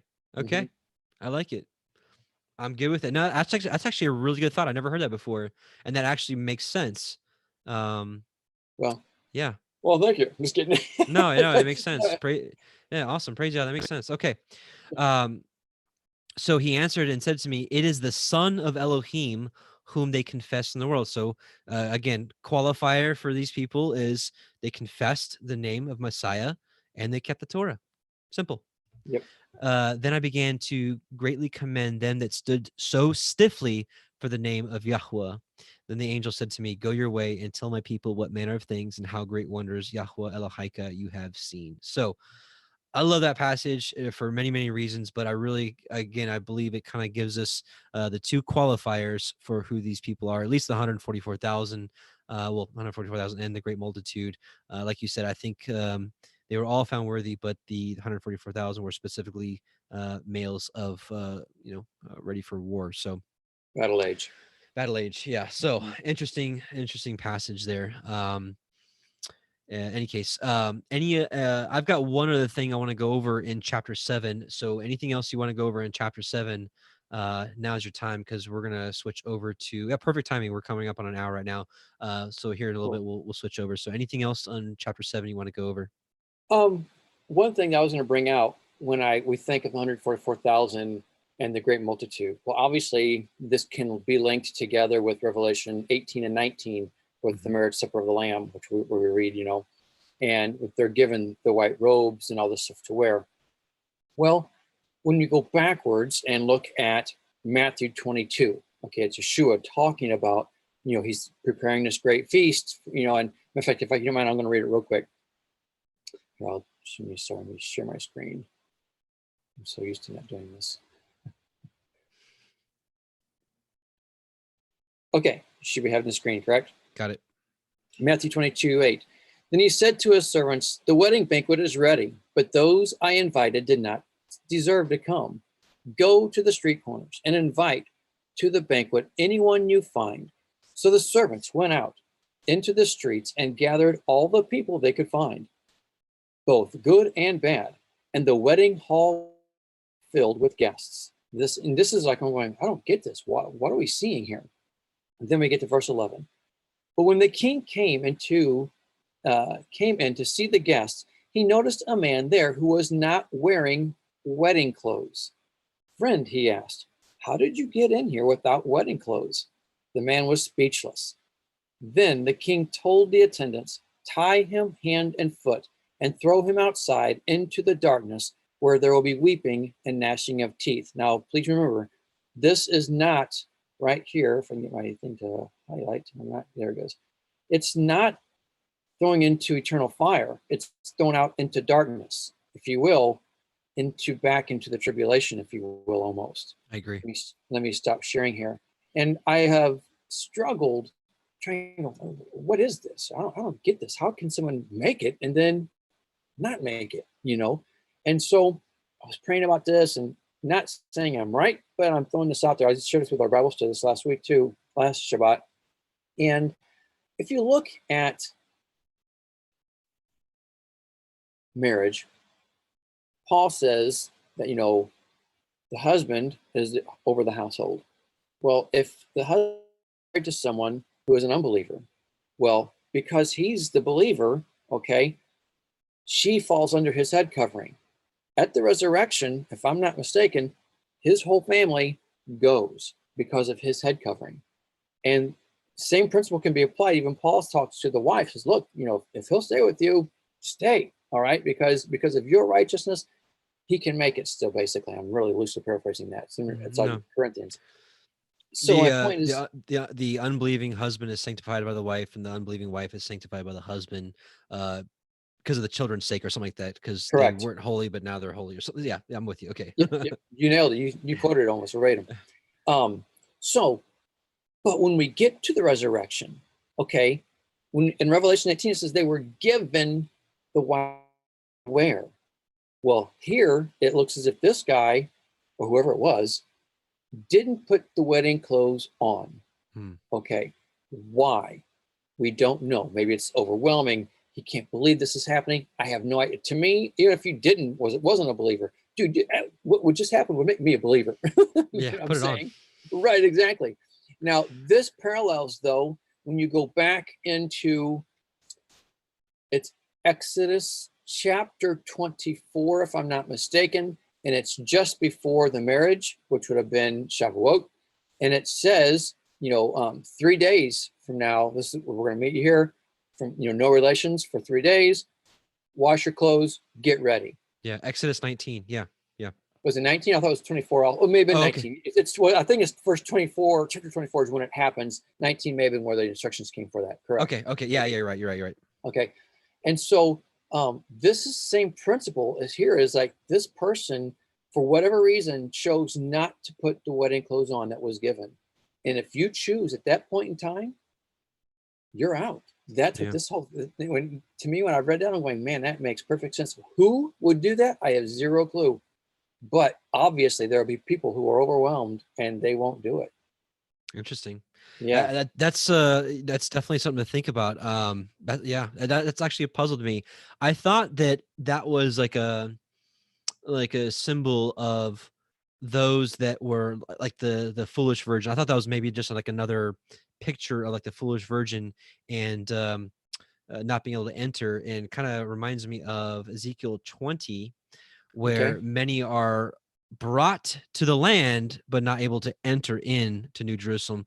So Ezekiel 20, 33 through 38, as I live, saith Yahweh Eloheinu, surely with a mighty hand and with a stretched out arm and with fury poured out will I rule over you. And I will bring you out from the people and will gather you out of the countries wherein you are scattered with a mighty hand and with a stretched out arm and with fury poured out. And I will bring you into the wilderness of the people, and there will I plead with you face to face. Like as I pleaded with your fathers in the wilderness of the land of Egypt, so will I plead with you, saith Yahweh Eloheinu. And I will cause you to pass under the rod, which that's interesting in of itself. And I will bring you into the bond of the covenant. There's the new covenant. New covenant. And I will and here's where it is. This is where he separates, right? And I will purge out from among you the rebels and them that transgress against me. Now here's what's really interesting. I will bring them forth out of the country where they sojourn, and they shall not enter into the land of Israel, and you shall know that I am Yahweh. So many are called, few are chosen. I don't know. Is that is that going to be when they're like, Lord, Lord, open unto us, what's going on? We cast out demons in your name, we did many wonderful works in your name, we believed in you, we went to church, I don't know. I don't know. I'm with you. I addressed that same verse in the Church of Philadelphia teaching, and I can see also where it says I will purge. It's actually I will choose you from among them instead of purge. Oh, so it's opposite. I would choose, meaning I'm picking you out from among them, as the shepherd picks out every 10th going under. I'm passing under the rod. So anyway, but yeah, I like that. Your thoughts on that too. It's very cool. Yeah, it works out one of those two ways. I think it's pretty interesting nonetheless. Yeah, amen. So last thing I want to talk about with the 144,000, and we'll switch over. We're only 6 minutes over, so we'll unless you're short for time, you'll still have plenty of time to go over this second Passover, which I'm really, really intrigued by. And we'll be doing second Passover in our house. Nice. Because of this teaching, quite frankly. Awesome. Better safe than sorry, in my opinion. Amen, that's right. And we'll get into, not saying that if you don't do second Passover, you're not covered or whatever. It's just, again, it's going back to, hey, can I keep this? Yeah, I can. Let's do this. So anyways, so let me, I want to read 2 verses really quickly. The last 2 verses of, Revelation chapter 7, and then I'm going to read a parallel, and then we'll move on. So Revelation 7, 16 through 17, we'll start at 15. Therefore are they before the throne of Yahweh, and serve him day and night in his temple, and he that sits on the throne shall dwell among them. They shall hunger no more, neither thirst any more, neither shall the sun light on them, nor any heat. For the Lamb which is in the midst of the throne shall feed them, and shall lead them unto living fountains of waters, and Yahweh shall wipe away all tears from their eyes. What a day that's going to be. Amen. So I want to read, just to confirm the identity of who we're talking about here, which, if we can be very frank here, we believe it's the end times remnant who believe in Messiah and keep the Torah. Plain and simple. And I want to show you a passage. This is one of my favorite chapters, quite frankly, Isaiah 49. I want to read all of it, but just to keep it short, we'll just read to verse 10. Okay. And so as we read through this, remember, they shall hunger no more, neither thirst any more, neither shall the sun light on them. So let's keep that in mind when we read this. So Isaiah 49. Listen, O isles, unto me, and hearken ye people from afar. Yahweh hath called me from the womb, from the bowels of my mother hath he made mention of my name. And he hath made my mouth made my mouth like a sharp sword. In the shadow of his hand he hath hid me, and made me a polished shaft. In his quiver hath he hid me. And he said unto me, Thou art my servant, O Israel. So when we read this, this can definitely apply to Messiah, right? But as we read here, it's kind of in a broader sense, Israel, which we're all supposed to be like little lights, right? He is the light. We're supposed to be like little lights. We're supposed to be like Messiah. Right. And he said unto me, Thou art my servant, O Israel. So now he's speaking to you end times remnant here, in whom I will be glorified. Then I said, I have labored in vain. I have spent my strength for naught, and in vain. Yet surely my judgment is with Yahweh, and my work with my Elohim. And now, saith Yahweh, that formed me from the womb to be his servant, to bring Jacob again to him, which again, this is kind of our calling. We're called to be watchmen. We're called to preach the truth. We're called to show the light, which is going to, in turn, bring the tribes of Jacob, the tribes of Israel, back to him. Though Israel be not gathered, yet shall I be glorious in the eyes of Yahweh, and my Elohim shall be my strength. And he said, it is a light thing that thou should be my servant, to raise up the tribes of Jacob, and to restore the preserved of Israel. I will also give thee for a light to the Gentiles, that thou mayest be my salvation unto the end of the earth. Thus saith Yahweh, the Redeemer of Israel, and his Holy One, to him whom man despised, to him whom the nation abhorreth, to a servant of rulers. Kings shall see and arise. Princes also shall worship because of Yahweh that is faithful, and the Holy One of Israel, and he shall choose thee. He shall choose you. Thus saith Yahweh, in an acceptable time I have heard thee. Right? The acceptable day of Yahweh. Right? We just read that in Isaiah 61 earlier. And in a day of salvation have I helped thee, and I will preserve you and give you for a covenant of the people, to establish the earth, to cause to inherit the desolate heritages, which is going to be our inheritance in New Jerusalem. That you may say to the prisoners, go forth. To them that are in darkness, show yourselves. They shall feed in thy ways, and their pastures shall be in high places. They shall not hunger nor thirst, neither shall the heat nor sun smite on them. For he that hath mercy on them shall lead them, even by the springs of water shall he guide them. So, can you back up to verse 6 real quick? Yeah, absolutely. Give me a second. I think it was there. Let me see real quick. No, I'm sorry, verse 7, the end of verse 7 verses, and the Holy One of Israel, and he shall choose you. That kind of goes in with my thought where it says he will select you from among the rebels. That's right. And it is, it's this, he's talking to Israel, as you said. But just because you claim the faith doesn't mean you are Israel. You may claim it, but he's the one who says, who is. And goodness, I just hope and pray I'm part of that crew. Yeah, me too. And that's a good point. It's a good point. Couple of thoughts here on who Israel is. Let's see, Isaiah 41:8, Galatians 3:28 through 29, and John 8. We'll have to look that one up. I think it's John 8:49. But so Isaiah 41:8, but thou, Israel, art my servant, Jacob, whom I have chosen, the seed of Abraham, right? So the seed of Abraham is Israel. So who is the seed of Abraham these days? Galatians 3:28 through 29. There is neither Jew nor Greek, so you can even say Jew or Gentile. There is neither bond nor free. There is neither male nor female, for you're all one in Messiah Yahusha. And if you be Messiahs, then you are Abraham's seed and heirs according to the promise. Now, with that being said, Messiah did give also another qualifier. What is it? Yeah, here you go. John 8:39. This is the Pharisees going back and forth with Messiah. And they answered and said unto him, Abraham is our father, right?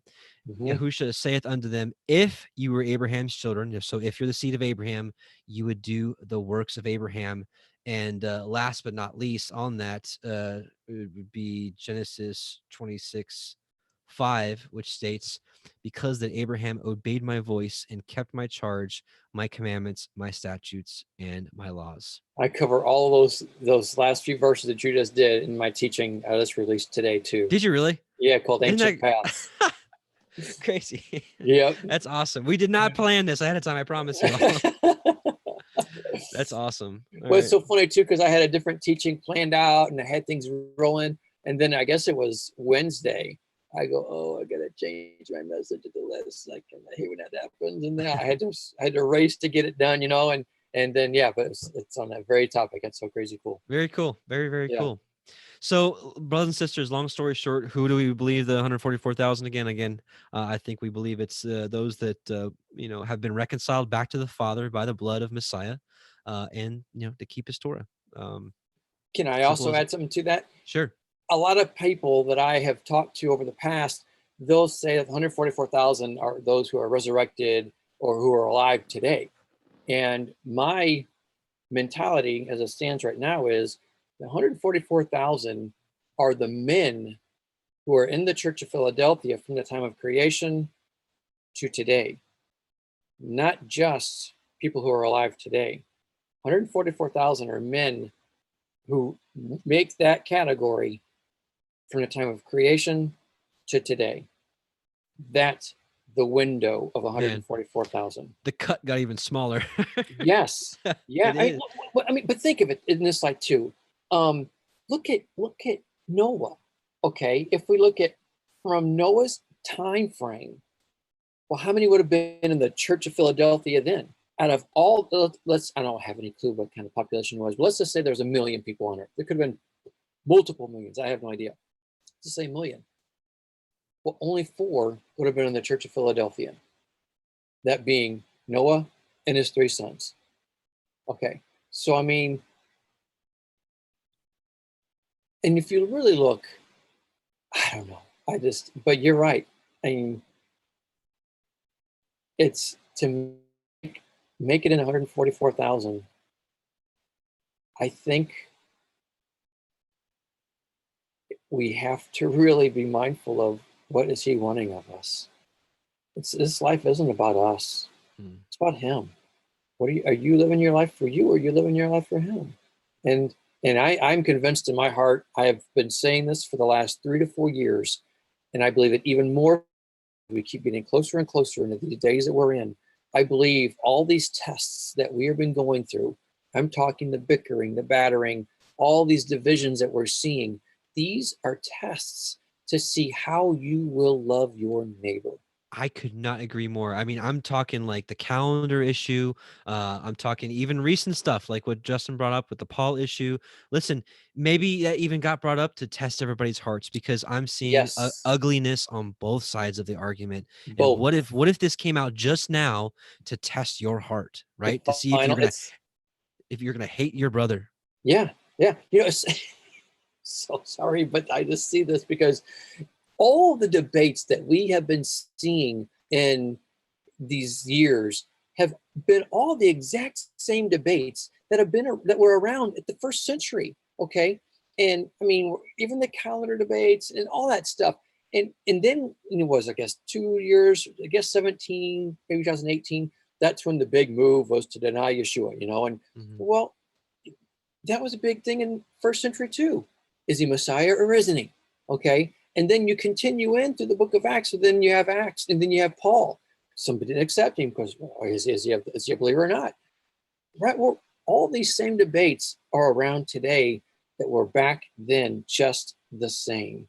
And I'm convinced in my heart anyway today that these are tests to see how we will love or not love one another. And by the way, it's your love that puts you into the church of brotherly love. Right, exactly. Great point. Hey, really quickly before we move on, Steve, great. I'm glad you brought that up. It was a great, excellent point as far as the debate issues and testing the heart. Because seriously, like, I mean, think about it's hard to put yourself in someone else's, put yourself in Yahweh's shoes. But imagine he's looking down at all of us, and what do you think he's more concerned about? Whether our doctrine is more correct, or whether you've got love for your brother. I mean, think about it. I mean, seriously, like, what is more important? And what did Yeshua say? All men will know that you're my disciples if you have the right calendar? No. All men will know that you're my disciples if you say my name right? No. Because all men will know you're my disciples if you love one another. Amen.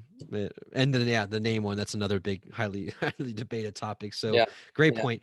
Before we move on, I saw there's a couple questions, the same questions that usually are brought up when it comes to the 144,000, because there's been a lot of teachings out there that the 144,000, they're babies, because there's no guile in their mouth, or they haven't slept with any women, or that they're eunuchs, a lot of different things. When it comes to they are virgins because they're not defiled with women.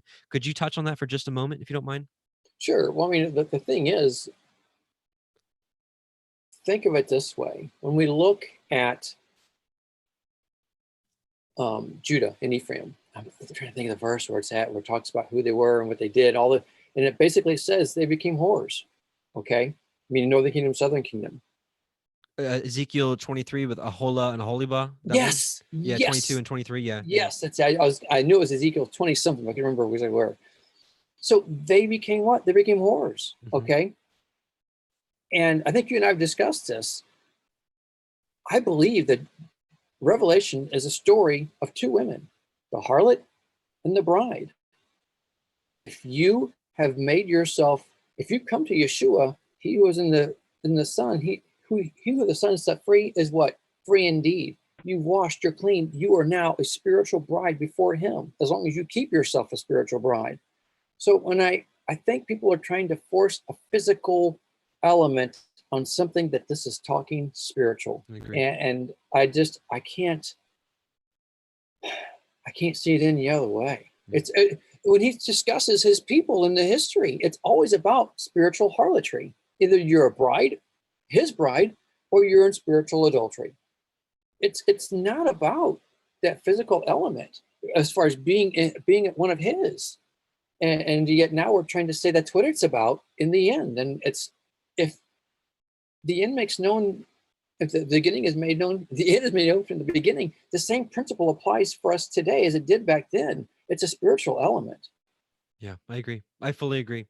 And we'll talk about more about this, brothers and sisters, when we get to Revelation chapter 14 and we see the 144,000 again. But also when it comes to, it says two things that make people kind of go off on some interesting teachings. The virginity part, which I agree with Steve, it is a spiritual virginity. Somewhere Paul says, I want to present, or Yahushua is going to present us as a chaste virgin. Yes. Before Yahweh, something like that. That's another, something to think about. But also the other part is, it says that in their mouth is found no guile. And so because of that, people are like, well, I mean, almost every adult has, at some point had guile in their mouth. So this has got to be like a baby, right? Like a newborn baby or something, or, but I'm here to tell you that, even my 2-year-old sometimes has guile in her mouth, But look at Isaiah. I'm a man of what? Yeah. Unclean lips. Right. Well, yeah. Okay. So we're going to say he wouldn't make the cut. Yeah. Right. Exactly. I mean, come on. Exactly. But once again, I think it's, they've been resurrected. They've been given these everlasting robes. They're in a glorified state. But let me show you something with Zephaniah here that talks about the no guile part. Right here, this is Zephaniah 3:13. The remnant of Israel shall not do iniquity, nor speak lies, neither shall a deceitful tongue be found in their mouth. So this is right here, no guile in their mouth. For they shall feed and lie down, and none shall make them afraid. Sing, O daughter of Zion. Shout, O Israel. Be glad and rejoice with all the heart, O daughter of Jerusalem. Yahweh has taken away thy judgments. He has cast out thine enemy, the king of Israel.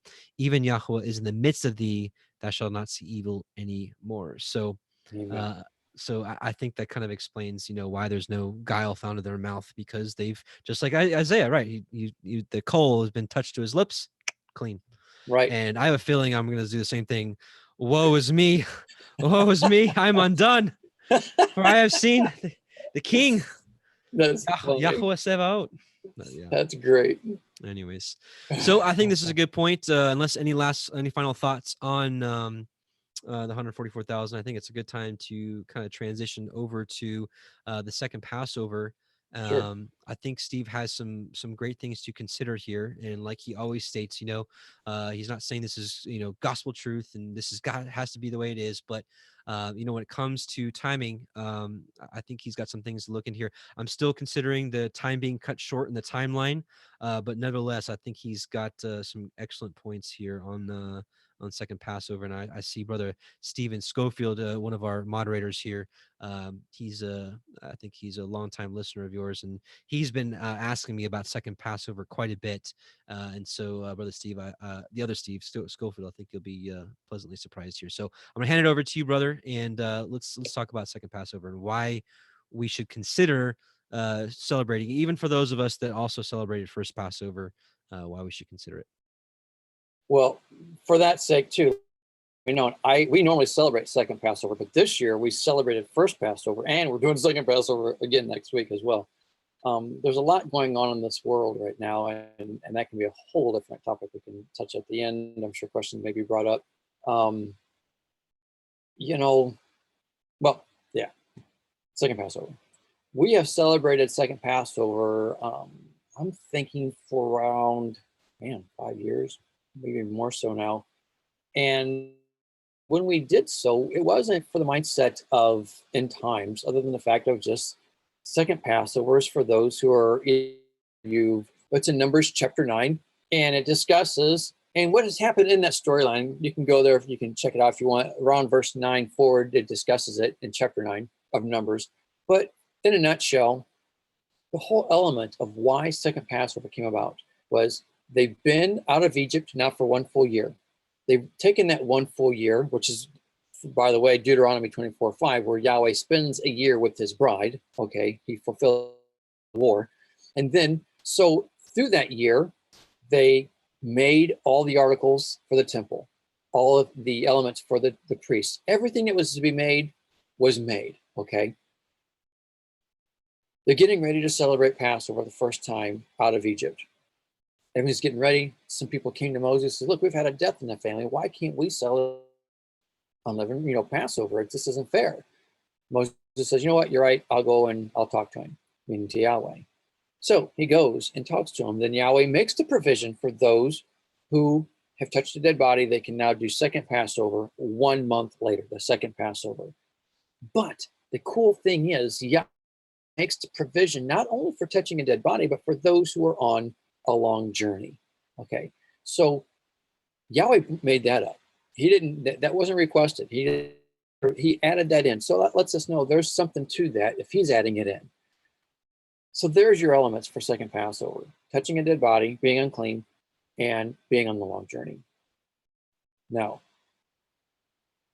I think second Passover is a plausible element for us to be considering for the return of Yeshua? Well, watch my teachings. Okay. And the first part of that teaching is about an hour long, actually over an hour long. I have a Q&A at the end of it. It was at a fellowship in Oregon. And then this last week, I made an addendum to that teaching. It's minutes long, and it covers a lot of other things. I had a brother reach out to me actually 2 days ago. He said, Steve, I saw your teaching, and I didn't know if you know this, but I made a teaching about second Passover too, and I want you to check it out. But I made this new one just this week, and he hadn't seen my new one yet. It's so funny. And the cool thing is, he brings out an element I had not seen before. And he brings up the testimony, the parable where Yeshua talks about the man who has a vineyard, planted a vineyard. What to do? He plants the vineyard, and then he gives it over to the farmers. And he does what? He goes off to a long journey. And then when he comes back from the journey, so, well, he's talking about Yeshua. Well, so is the one who's what? On the long journey. He comes back for what? Second Passover. He missed the first Passover. He's coming back for his bride at second Passover because he's been what? On the long journey. It was an element. I'm going, man, brother, you nailed it on that one. I didn't see that one. That's awesome. There's so many elements, Adam. I don't know where to start when it comes to second Passover because I get excited. Next thing you know, I start rambling like I'm doing right now. So forgive me. You got plenty of time, so go ahead and ramble. This is an interesting topic, so I know they'll be very interested to hear it. Okay, well, let's do this. I'm going to pull some slides up. I can get this to work. Let me. In this last teaching, I presented about, let's just go. Forgive me, I wasn't prepared as I thought I was. By the way, really quickly, I've seen a lot of people already asking what day is second Passover, because I think a lot of people are probably already made up their mind that they're going to be doing this. Gotcha. You're doing it on Thursday, the 7th, is that right? On our calendar, we do it on Thursday evening. Yes, okay. That's the 7th day of the month, or 14th day of the month for us. Yes. Okay. And pending the calendar, whatever you're on. Yeah, I haven't taken a closer look at it. I'm looking at the full moon is supposed to be on Thursday night, and that's a big indicator for me. So I think I'll be doing it on the 7th as well. I'll keep you guys updated on the channel as to what day I'll be doing it, but I think I'll be doing it Thursday night as well. But anyways, please continue. You mentioned the moon. Forgive me. I was going to pull a slide up, but for what it's worth.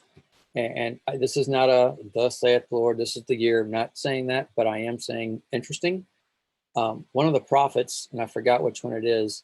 I just talked to my friend about it yesterday about it. And it says, at noon, I will cause the sun to go dark. Okay. Well, you mentioned how full moon, I don't know what, to my understanding, the full moon is, it is in the evening time, because in Israel time, full moon is 1:45 in the afternoon. You sure it's, I'm pushing you on that timing of the full moon. But nonetheless, when I was looking at things, they made the timing match up with this year, where the full moon is at, where the sun is at. It lines up with exactly how things could happen, just as it did with Yeshua on the cross. Because what time did the sun go dark with Yeshua? It was in the 6th hour of the day, high noon, and then he died at the 9th hour of the day. And so it parallels how things could happen again at second Passover this year, with the moon turning blood red, sun going dark, all at the same timing, Israel time, mind you. I'm pretty big that if things are going to happen on his calendar, it's going to happen on his calendar in his holy land, okay, and at his place. Mm-hmm. But anyway, there's some thoughts to throw out there. Let me throw a slide up here. No, share screen. Okay.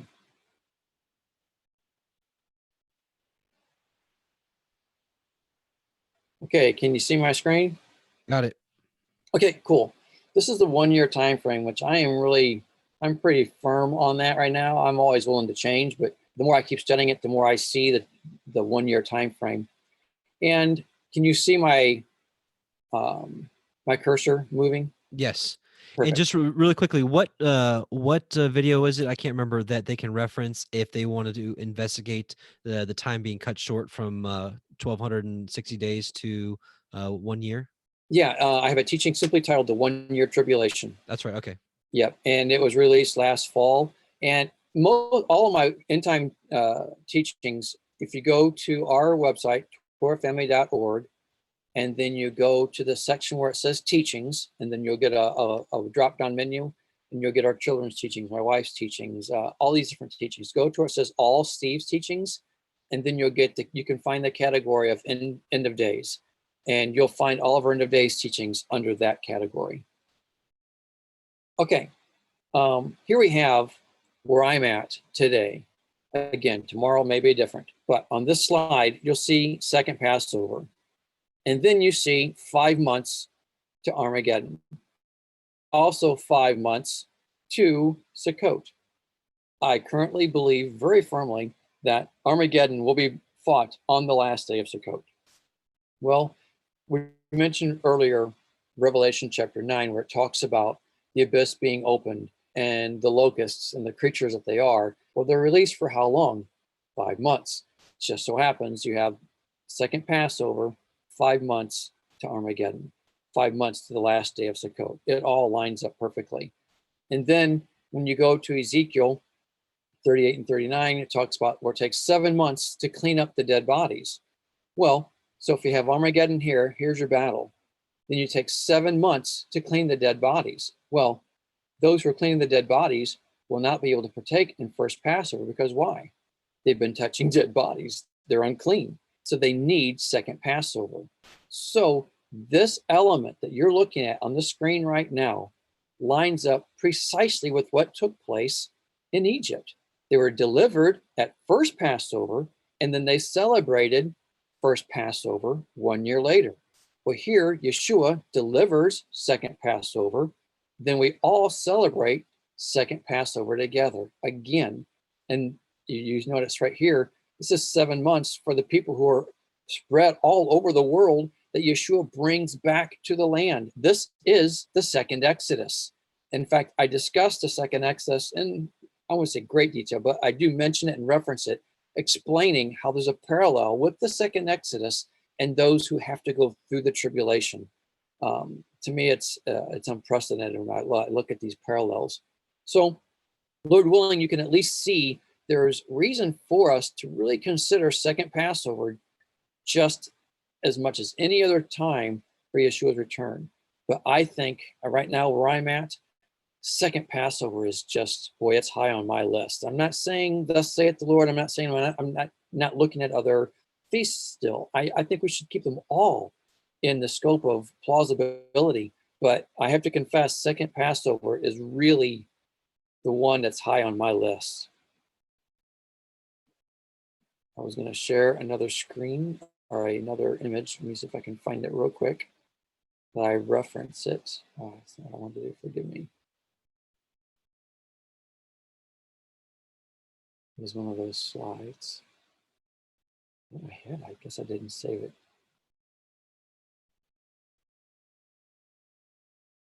Yes, I did. Hallelujah. Okay, let me pull it up here. Okay, now I'll share my screen again. Sorry, I'm being boring here. I'm trying not to be boring and not to. No, you're good, my brother. This is awesome. Okay. This is a very busy screen, I know. Now, I'm gonna move you over so everybody can see the screen a little better here. This is explained in detail in this recent teaching of the addendum. But in short, again, this is showing history is cyclical. He makes known the end from the beginning, ancient times, what is still to come. As I just mentioned here, this is the first Passover, what we find coming out of Egypt. Delivered out of Passover, and then 1 year later, they have Passover, okay? Now, this, it's funny, I'm pointing to it, forgive me. Did you see my fingers? This is all paralleled right here, this arrow showing this little year right here you see is right here from second Passover, and would be the second Passover, but it's cut short at Armageddon. And then you have the 42 months representing the 42 cities of the time of judgment for those who rebelled afterwards. So you have two parallels taking place. When he delivers his people at second Passover, it's just like he delivered his people for the 1 year time frame to be with his bride from Passover to Passover. Well, but the tribulation represents the 42 months, which is the 42 cities of those who rebelled and would not go in to conquer Jericho. They went through the rebellion, so they have to go through the 42 cities numbered in Numbers 33, which is the 40 years of wandering. So you have two parallels all happening at the exact same time. Am I going too fast? Is this making sense? No, it makes sense to me. Okay, good. Now, what I think a lot of people miss is what this time frame represents here with the bondage, slavery, and crying out. I've heard several people mention, especially here in the last year, saying, you know, times aren't that hard right now. We're not crying out. I don't see Yahweh delivering us just yet. Well, that's because that crying out happens under the Antichrist, who is a typology of Pharaoh. Whenever we rebel, okay, and I go into this, you really need to see this teaching called the addendum, because it explains why the slavery came in Egypt. I can't go into all that detail, and that would take forever. But they went under slavery under Pharaoh because of their rebellion to Yahweh's law, to his ways. The same principle is applying today. Those who are rebelling against Yahweh today will go find themselves under the Antichrist, just as they found themselves under Pharaoh. And by the end of it, they will be crying out. Actually, they'll be crying out from the beginning. And this is a time that is cut short at Armageddon. And then after that time, they enter into the second Exodus. And that goes back to the slide where he brings them all back at the second Passover again, 1 year later. And we all rejoice with him at the feast. That is a very, very, very concise and cut down version of why I believe second Passover. I mean, there's so much to it. I mean, well, I did an hour and a half teaching in the other 18 minutes. So there's a lot to put into it. There is, and I would highly recommend, and actually I'm going to do a quick screen share. I want to show everybody how to find your channel. Give me just a moment here. You guys can go to anytime you want to find Steve's channel, go to here. Let me do screen share. Visuals are always good.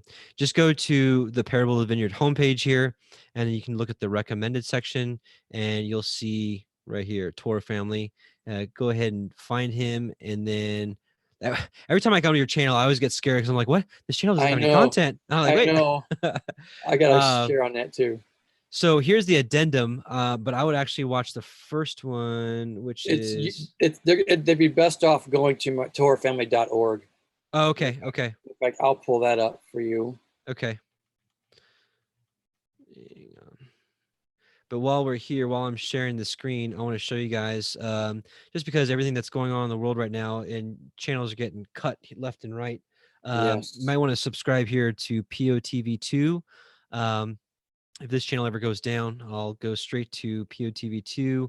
And then if something goes wrong with that, you can just go to parableofthevineyard.com. Oops, that's not what I wanted. And if worse comes to worse, we will be streaming here. Oops, let me move this. The pop-ups already on my channel. Good job, Dave. Right.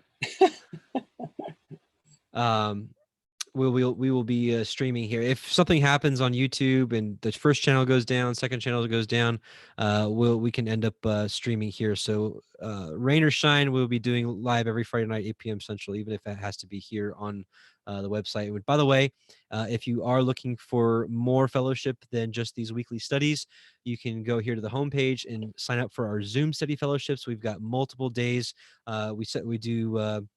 We have several meetings for men, several meetings for women, different days, different times, quite a few of them during Shabbat. So if you are looking for some fellowship during Shabbat, it's one of these, it's the software Steve and I are using right now on Zoom. We can have up to 100 people in there, and it's a great time to just go over some scriptures, share testimonies, kind of just fellowship. So all you got to do is fill out this form, and then we'll send you all the information on how to join in based off your availability. So, okay. Done screen sharing. Okay, I will share screen now. Hopefully you are seeing it. Okay, this is torahfamily.org. This is our homepage. And if you go to the teachings tab right here, you can go into Steve's teachings, and then you can go down to the end of days, click on the end of days, and then we'll bring it up for you soon. Here we go. This is the second Passover addendum teaching that I just released. And then scroll down enough and you will find, that's the 1 year tribulation teaching I was telling you about. Mm-hmm. And hey, there's our teaching we did last year, aliens. Okay. And here's the second Passover teaching right here. That's where it's, you mentioned the our YouTube channel, and I just had someone else contact me saying, Steve, did you know your content's all gone? And I'm going, no, it's not. It's just, we used to have me stop sharing now. We had somebody helping us out with our YouTube channel, and things get busy for them. They couldn't do it. And it's been, well, a long time since anyone's even touched our YouTube channel. I put the teachings up, and I'm a one-man show. I do the best I can. And I try to put attention that I can on the website. I have someone who helps me with the website. He does a great job. And then we have another lady who works with our daily devotions, getting them all put up and stuff. But I just don't have the time to do the YouTube channel like I should. And so forgive me for not doing that. So torahfamily.org is the best place to find all of our teachings organized and stuff there for sure. Okay. So, and that's torahfamily.org. You cut out the internet, just cut out for a second. So torahfamily.org is where you can find Steve on that. So, thank you. So I guess we've got a little extra time. Do you have some time for maybe a few questions? Absolutely. Okay. Questions are fun. So while we wait for a question, let's see here. So if you guys have a question, just go ahead and chat.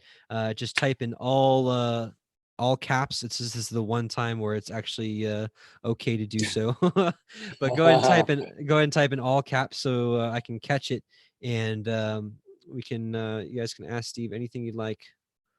But in the meantime, while I wait for a question, Steve, let's talk a little bit about how you see this going down. We were talking a little bit about this the other day when we were on the phone talking about setting this up, about the Hollywood agenda with how this is how we think this may all go down when it all does go down. I know that's and it will.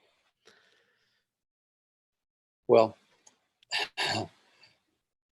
as you know, I try to keep a tight rein on my conspiracy side of me, and it's hard to do that with the day that we're living in right now. Goodness gracious, there's just so much going on in this world. And in fact, just about an hour before our show here, I had some friends over and we were discussing all the things that was taking place. And one of the guys actually just flew in today from LA, not LA, I'm sorry, San Diego.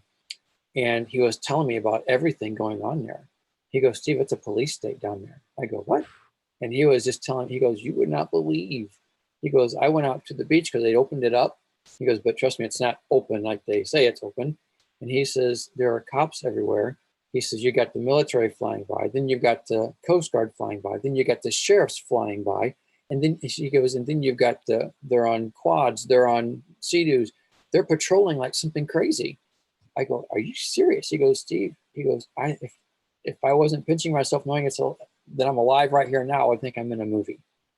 And that's where I go. I'm going, man, Father, are we really there? You know, it's so funny. I got to share this with you because if we would be seeing all these things in the last 2 years or 3 years ago, that when I was really watching something, I'd be screaming, this is it. And now here I'm seeing it. I'm going, is this it? You know, type thing. Because we're seeing it and it's almost like it can't be happening, but it looks like it is. And here's the thing. And I'm going to put myself out there. Here we go. If nothing happens this coming second Passover, and that's very plausible, okay, please know that. But if nothing happens, we are looking at a very hard year coming up.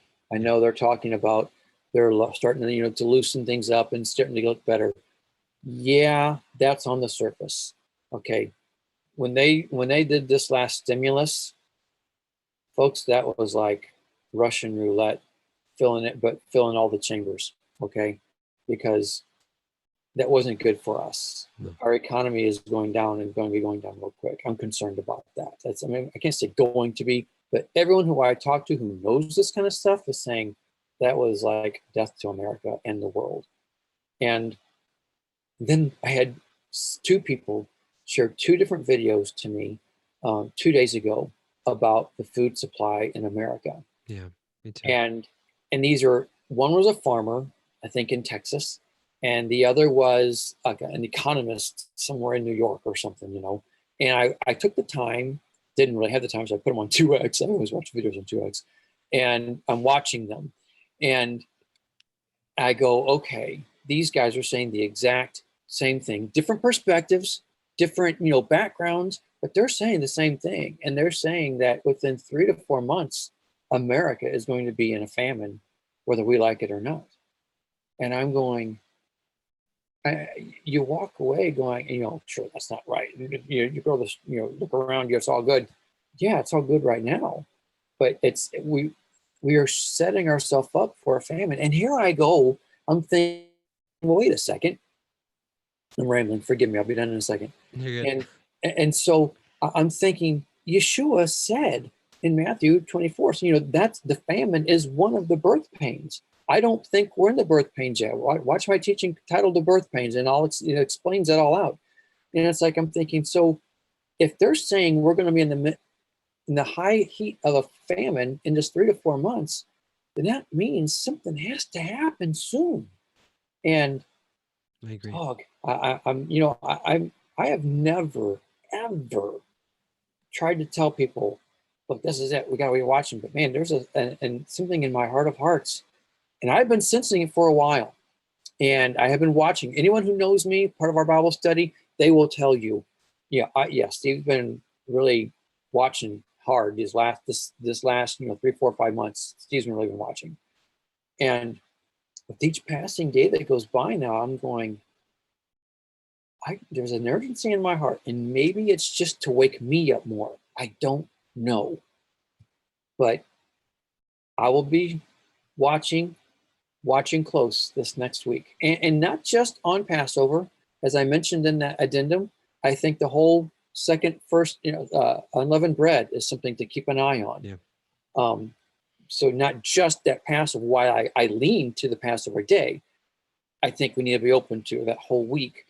But nonetheless, from what I'm hearing people talk about and all this stuff, I'm just going, Father, I guess it's like an unbelief type thing for me. I'm fighting because I'm thinking, I'm seeing all the things that I've said would happen.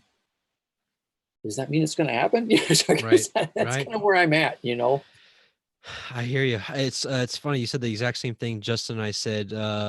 We did a stream together about a week or two before first Passover, and we were kind of in the same anticipation, excitement, like, hey, with with everything that's going on and lockdown and all this kind of stuff. Like, honestly, what if the whole purpose of this lockdown is if there is this visual event and like everybody sees it, and how much more control would they have over the narrative and what people believe and what people think about what's going on, if everybody's at home and again, they can control the narrative. So Yep. and they have army placed everywhere for the immediate police state.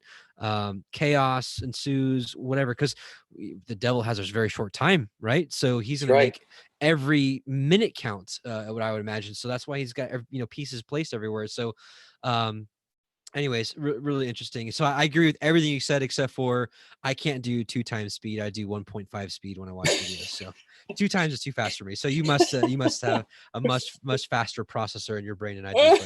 But yeah, 1.5. There's so much there's so much material to cover these days that you got to at least do 1.25 or 1.5. So yeah. Anyways.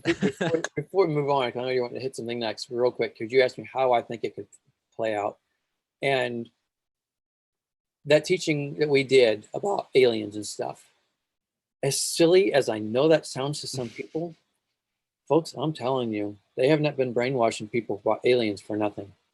And where I'm currently at, tomorrow may be tweaked a little differently, but I believe we will see the New Jerusalem. I believe the New Jerusalem will be a pyramid. I'm open. It could be a cube like some people hold to. I'm not, hey, if I see something up there, a cube or a pyramid, I'm going to say, hey, okay. There it is. And so, but and if you look at I can't say all, but a lot of these alien movies, what happens? You see the mothership first, and then you see the other little ships appear all over. Steve's conspiracy here. I don't know anything about Project Bluebeam. I hear a lot about it, but if it can do what they're saying it can do, well, I can see that being the case. I can see the mothership appear, and immediately they start making these other ships appear, and there's your enemy.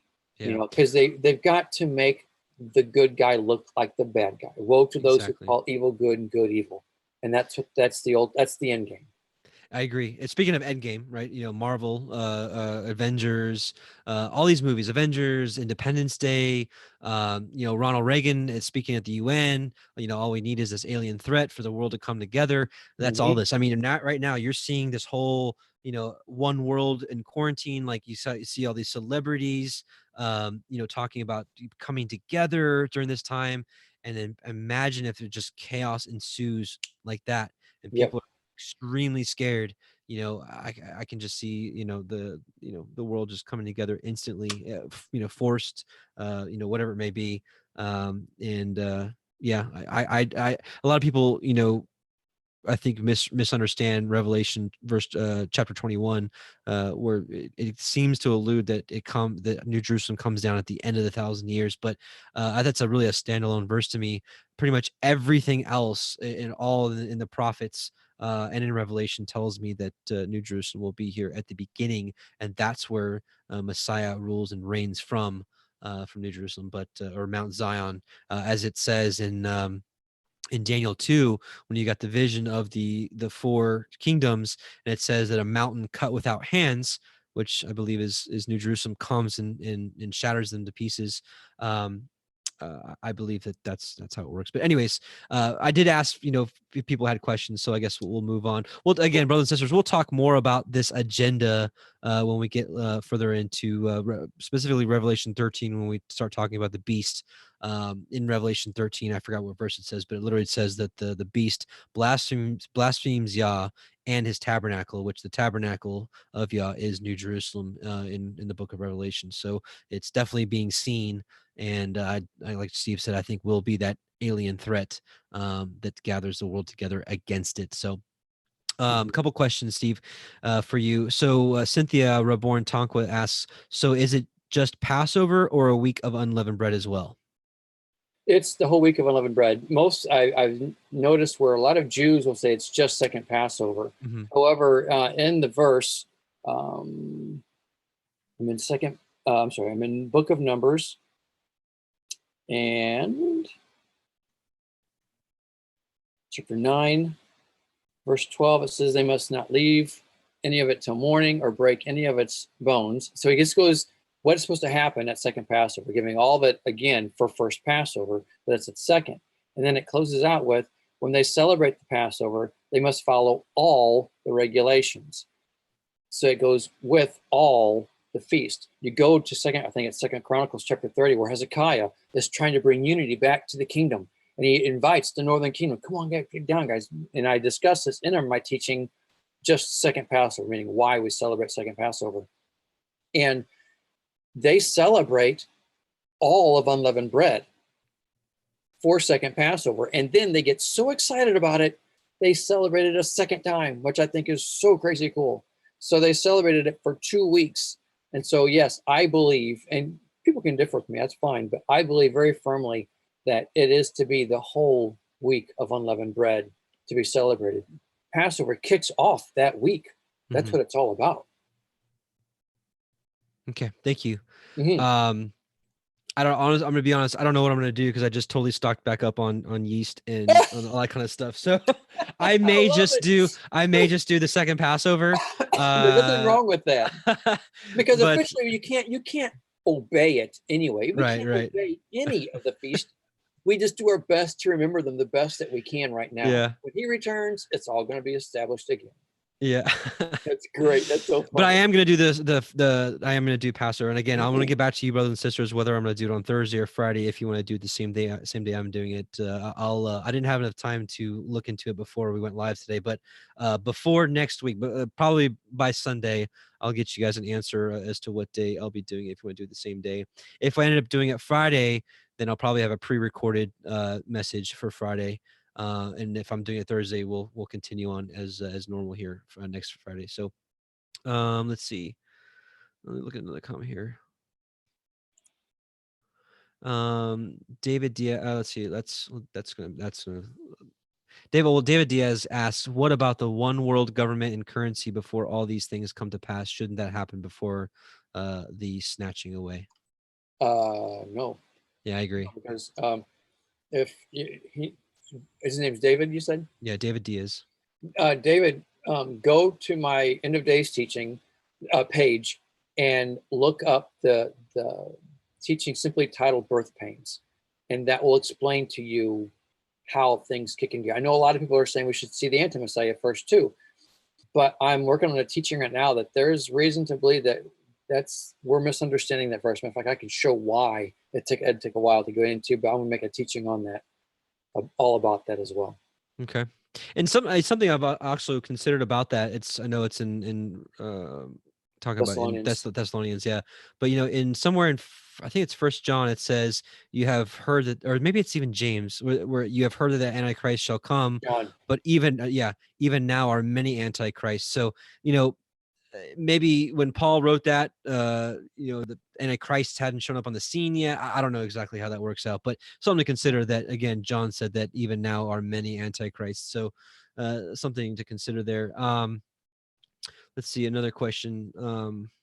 Which, to answer also, David, your question, we were talking about earlier that, before we talked about this before in Isaiah, it says before she travailed. So before that, like Steve said, before the birth pains, she was delivered of a man child, which we believe that is the taking up of the 144,000 in a great multitude. Let's see. Island Girl 4444, I like it, asks, Steve, have you placed the day of the Lord in the midst of a feast? Do you think it's one day of God's wrath, like the sixth seal, while the bride's in the chamber? So again, Steve, have you placed the day of the Lord in the midst of a feast? Question. And then continuing, do you think it's one day of God's wrath, like the sixth seal, while the bride's in the chamber? Yeah. My current understanding of the day of the Lord is just that. It's the seventh day Sabbath. It's the millennium. That's the day of the Lord. A lot of us, when we read that, we think of it's the day of what we call day, 24-hour day. But this is the day of the Lord, meaning it's his Sabbath day. It's the millennium. I agree. Think of it in this way. I think it's in Peter or Second Peter, I can't remember which one, where it says that the elements of the earth will melt away on the day of the Lord. Well, if we take that and go, well, wait a minute, that happens at the end of the millennium, right? Yes, because why? The millennium is the day of the Lord. A lot of times you're going to see when the day of the Lord is spoken of, it's referencing that which takes place at the beginning. But obviously when the elements melt away, well, that's at the end, but it's still on the day of the Lord. Mm-hmm. And so when it really comes down to it, if this is the year, let's just assume, okay, let's assume for a second, Yeshua's coming next week. Wouldn't that be so cool? The element of then we're already started in the millennium in that case, because this at the beginning of this year would have been the beginning of the millennium.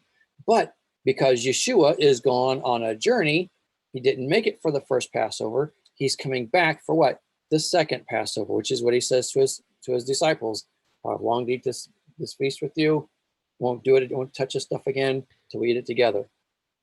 Go ahead. You can say something. We both have been talking about this recently. We both believe that he's coming back on a Passover, or right before the Passover.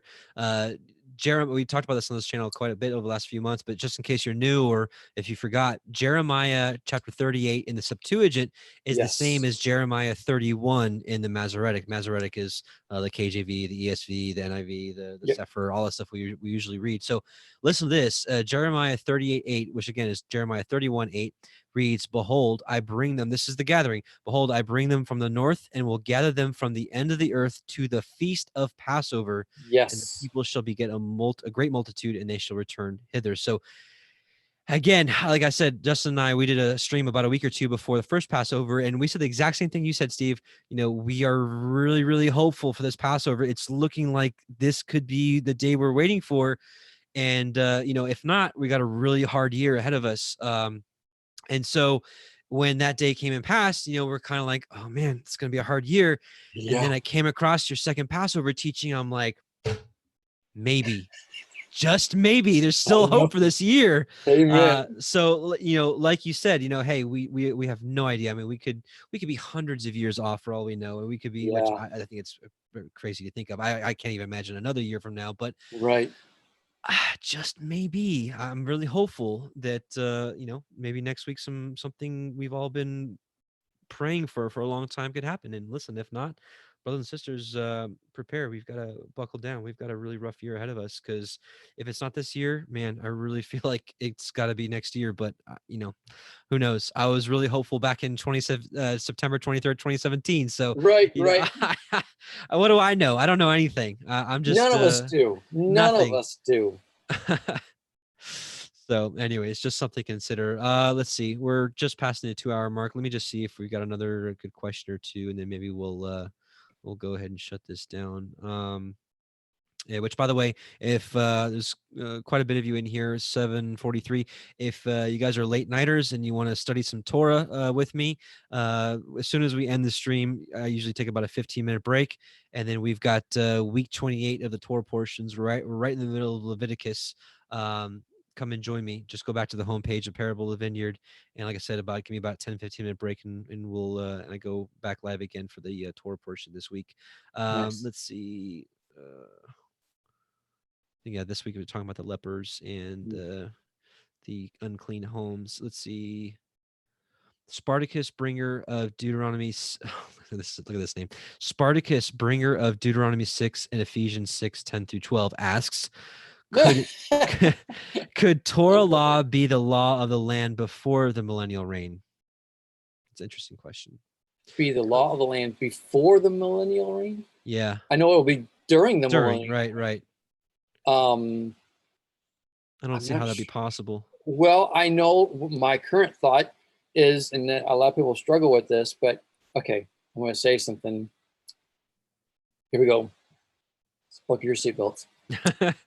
Okay, so if we look at history and we look how the northern kingdom separated in Israel, northern, southern, then it was the northern kingdom who suffered first, okay, and they went into banishment, and then the southern kingdom, and then southern kingdom came back. Well, I believe it's very plausible that that will be reversed, meaning the southern kingdom undergoes punishment first, which is what we saw in the Holocaust.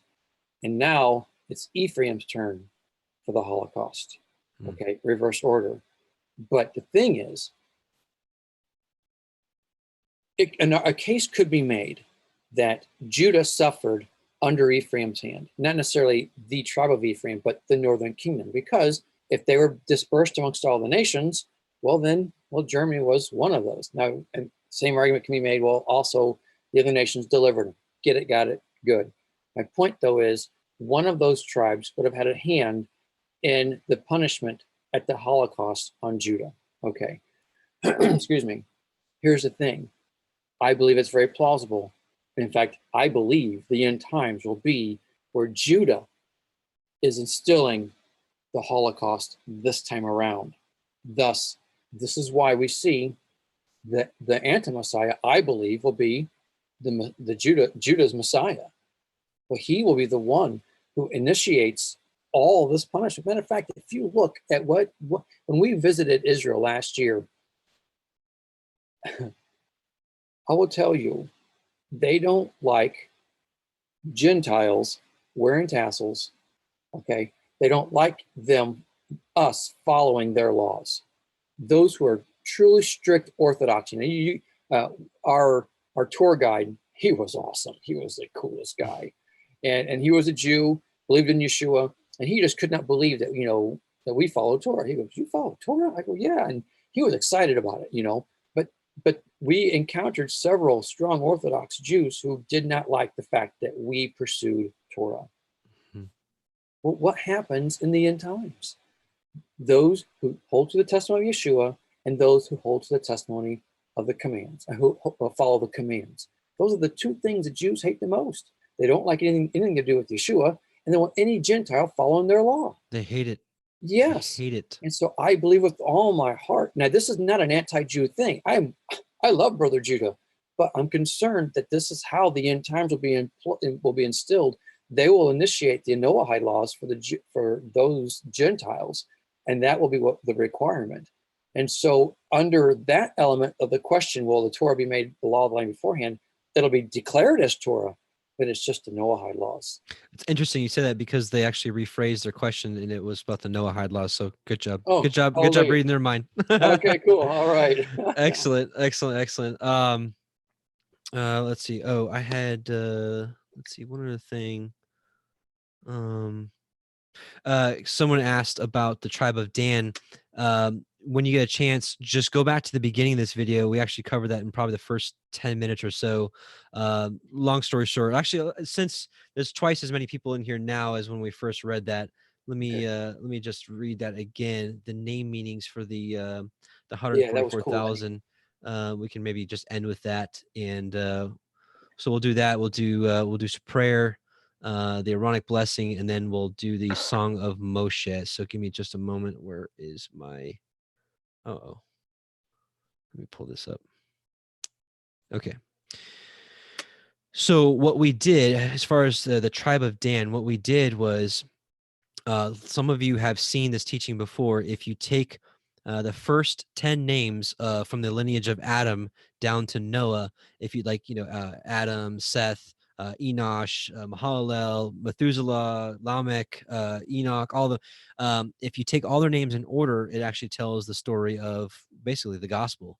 So what we did was we took the names of the 12 patriarchs in the order that they were, the 144,000. It tells a story, and then I have a theory, as to why Dan's not there. But let's just look at it real quickly. So, again, these are the different name meanings and kind of what the story it tells. So it says, "Now I will praise Yahweh, for surely Yahweh has looked upon my affliction. A troop comes, and I am happy, and I will be called blessed. With great wrestlings have I wrestled, with great wrestlings have I wrestled, and for Elohim said, He hath made me forget all my toil and all my father's house. Yahweh was heard that I was unloved.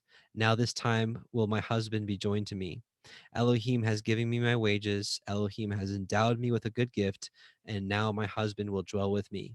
Elohim has taken away my reproach, and Yahweh shall add to me another son, the son of my right hand." So, one of the things, just an idea I have as to maybe why Dan is not present, is because the 144,000 do not suffer any of Yahweh's judgment that's coming upon the earth, because everything is held in check until they are taken out of the way, and then judgment is poured out. So we know that the Dan has to do with judgment, and no judgment is on the 144,000. So maybe the tribe of Dan is either left behind or assimilated, whatever, however that works out. But it just something to think about. So Yeah, and as I said before too, I hopefully get that teaching done soon. That I think there's plausible reason that to show that the anti-Messiah will come from the tribe of Dan, yeah. and that's why he inflicts the judgment. He doesn't bring justice; he brings the judgment. Right. Amen. And last one, Ricardo Garcia asks, "Don't you think the multitude of Revelation 7 is the ones that goes through the tribulation while the 144,000 gets raptured?" We cover this probably midway, but we believe that the great multitude actually comes with 144,000. It actually mirrors what happened when Israel left Egypt. We had the men age 20 and older, ready for war, numbered for battle, because the only time we see people of Israel numbered is for war. So we believe the 144,000 are the army with Yahusha. And just like in Egypt, you had the 620,000 or so that left, that were numbered, plus women and children. So a mixed multitude came with. So we believe the same pattern will happen, that you'll have the 144,000 and the great multitude coming with them as well. So may want to just maybe go back to about midway through. We cover that if you want to look at that a little more in depth. So Right. actually, last question. This is from Brother Mike at Whole Bible Believers.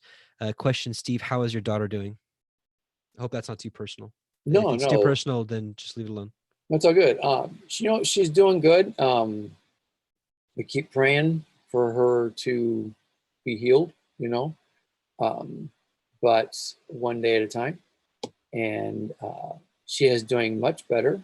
And I say, and that's, please remember, it's like a relative speaking. Okay, I mean, but ever since the days and the autistic side was, kicking in gear, we went through so much and so many doctors, and with where we're at today, you wouldn't know that she had those struggles, but you also know something's not right. But keep her in prayer. She's getting ready to graduate, and Awesome. so we don't know what's the next step. Where can she find a job? Can we get, and I keep trying to find a way to hire her under Torah family, but I don't know what I can do to give her. But she's going to need a purpose there, because school is out now, and now what? And so, but if you can keep us in prayer, I would greatly appreciate that. Awesome. Will do, brother. And a lot of you that were here last week, I mentioned my earthly father. He thank you for your prayers. He did not end up having the surgery yet because of some insurance thing that came up. So they actually had to discharge him from the hospital, and he's actually checking back in Monday. But hopefully he'll have that surgery sometime this week, and hopefully sometime this week maybe he'll call out to Yahweh and try to seek reconciliation through Messiah. But we'll see how it goes. Just to fill you in, Steve, my dad, I think you know my story. I grew up Jewish. He's Jewish, but he's since fallen away from even that. So it's not looking good. So I'm looking for a miracle here. That in this time of his trial and tribulation here, that maybe even like Manasseh in 2 Chronicles 33, just anybody. It's not too late for anybody to call out and ask for forgiveness. So amen to that. Hoping for a miracle on that one. So anyways, with that, any final thoughts on tonight before we close out with some prayer? No, I'm excited, thankful to be here, brother. All right, thanks for joining us, bro, and really looking forward to next week. I'm hoping, and again, if not, hey, I would increase your preparedness, because we probably have a pretty rough year ahead of us. So amen. With that being said, so let's do, I'm going to read you guys the Aaronic blessing. We'll do a prayer, and then we'll do the Song of Moshe. It's a song we do at the end. I will warn you guys, it's probably not going to be as good quality, because with Zoom, I can't direct load a video like I can on my other software. So I'll screen share it, and then it'll have to pick up the song from my mic. So it won't be as good quality, but we'll have it nonetheless. So Yevarechecha Yahweh ve'yishmerecha, Ya'er Yahweh panev elecha v'chnuneka. Yisa Yahweh panev elecha ve'yashem lecha shalom. Yahweh bless you and keep you. Yahweh make his face shine upon you and be gracious unto you. Yahweh lift up his countenance upon you and give you peace. So let's before we do the Song of Moshe, let's end with a little bit of prayer. Steve, you actually want to bless us with a little exit prayer? Absolutely. Okay. Father, we love you and we praise you, and I am so thankful, Father, to be here with Adam and all those who have joined in and those who will be watching via the video later on. Father, we are just so thankful for, one, this technology, and more than anything, your word that we can come together on and discuss and banter back and forth with ideas and things to go, I think this or I think that. It's just so much fun, Father, to dig into your word. Thank you for helping us to open our eyes, and we know we have so much more to learn.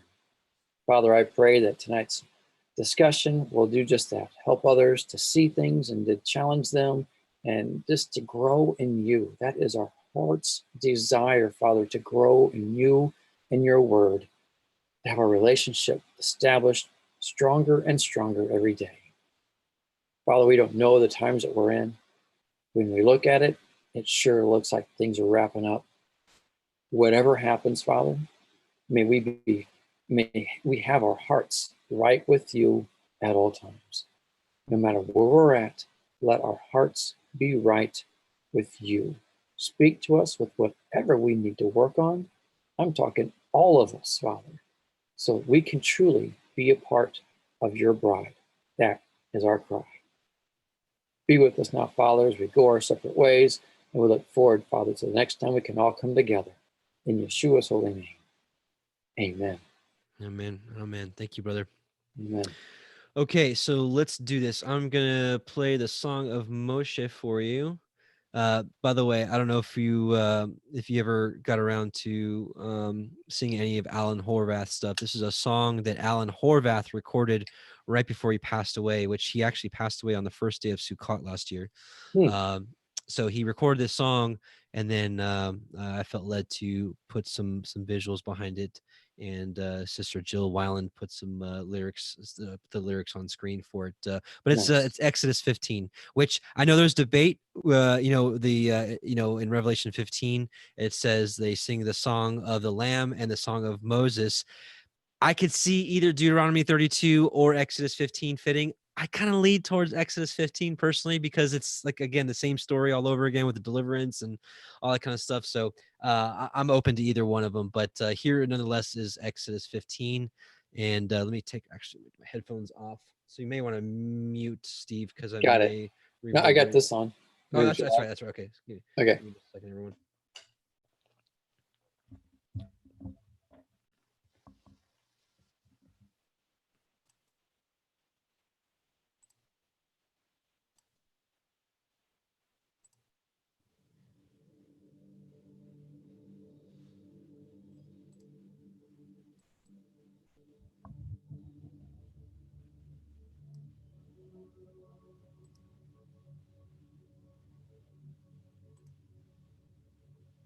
I sing to Yahweh, for he is highly exalted. A horse and its rider he has thrown into the sea. Yah is my strength and song, and he has become my deliverance. He is my El, and I praise him, Elohim of my father. And I exalt him. Yahweh is a man of battle. Yahweh is his name. He has cast Pharaoh's chariots and his army into the sea. And his chosen officers are drowned in the sea of reeds. The depths covered them. They went down to the bottom like a stone.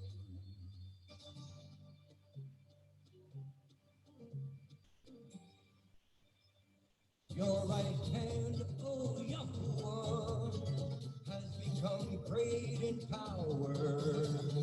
Your right hand, O Yahweh, has crushed the enemy. And in the greatness of your excellence, you pulled down those who rose up against you. You sent forth your wrath. It consumes them like stubble, and with the wind of your nostrils, the waters were heaped up. The floods stood like a wall, the depths became stiff in the heart of the sea. The enemy said, I pursue, I overtake, I divide the spoil, my being is satisfied on them. I draw out my sword, my hand destroys them. You blew with your wind, the sea covered them, they sank like lead in the mighty waters. Who is like you? Yahweh among the mighty ones, who is like you, great in Kodesh, awesome in praises, working wonders. You stretched out your right hand, the earth swallowed them. In your kindness, you led the people whom you have redeemed. In your strength, you guided them to your Kodesh dwelling. Peoples heard, they trembled. Anguish gripped the inhabitants of Elisheth. Then the chiefs of Edom were troubled, the mighty men of Moab. Trembling grips them, all the inhabitants of Canaan. Melted, fear and dread fell on them by the greatness of your arm. They are as silent as a stone. Until your people pass over, oh Yahweh. Until the people whom you have fought pass over. You bring them in and plant them in the mountain of your inheritance, in the place, oh Yahweh, which you have made for your own dwelling, the Mikdash, oh Yahweh.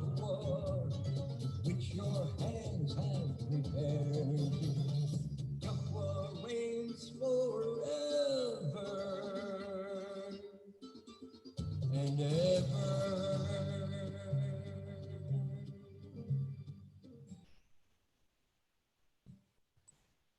All right. Let me go ahead and stop sharing here. So that's the Song of Moshe, brother. I hope you enjoyed it. That's awesome. That's kind of our little routine. We do that at the end of every show. But thanks for joining Nice. us again, brother. And blessings to you, and Shabbat Shalom, and everyone at home. Hey, Shabbat Shalom to you. I hope it's a blessing, and you get some rest. And you get to connect with Yah.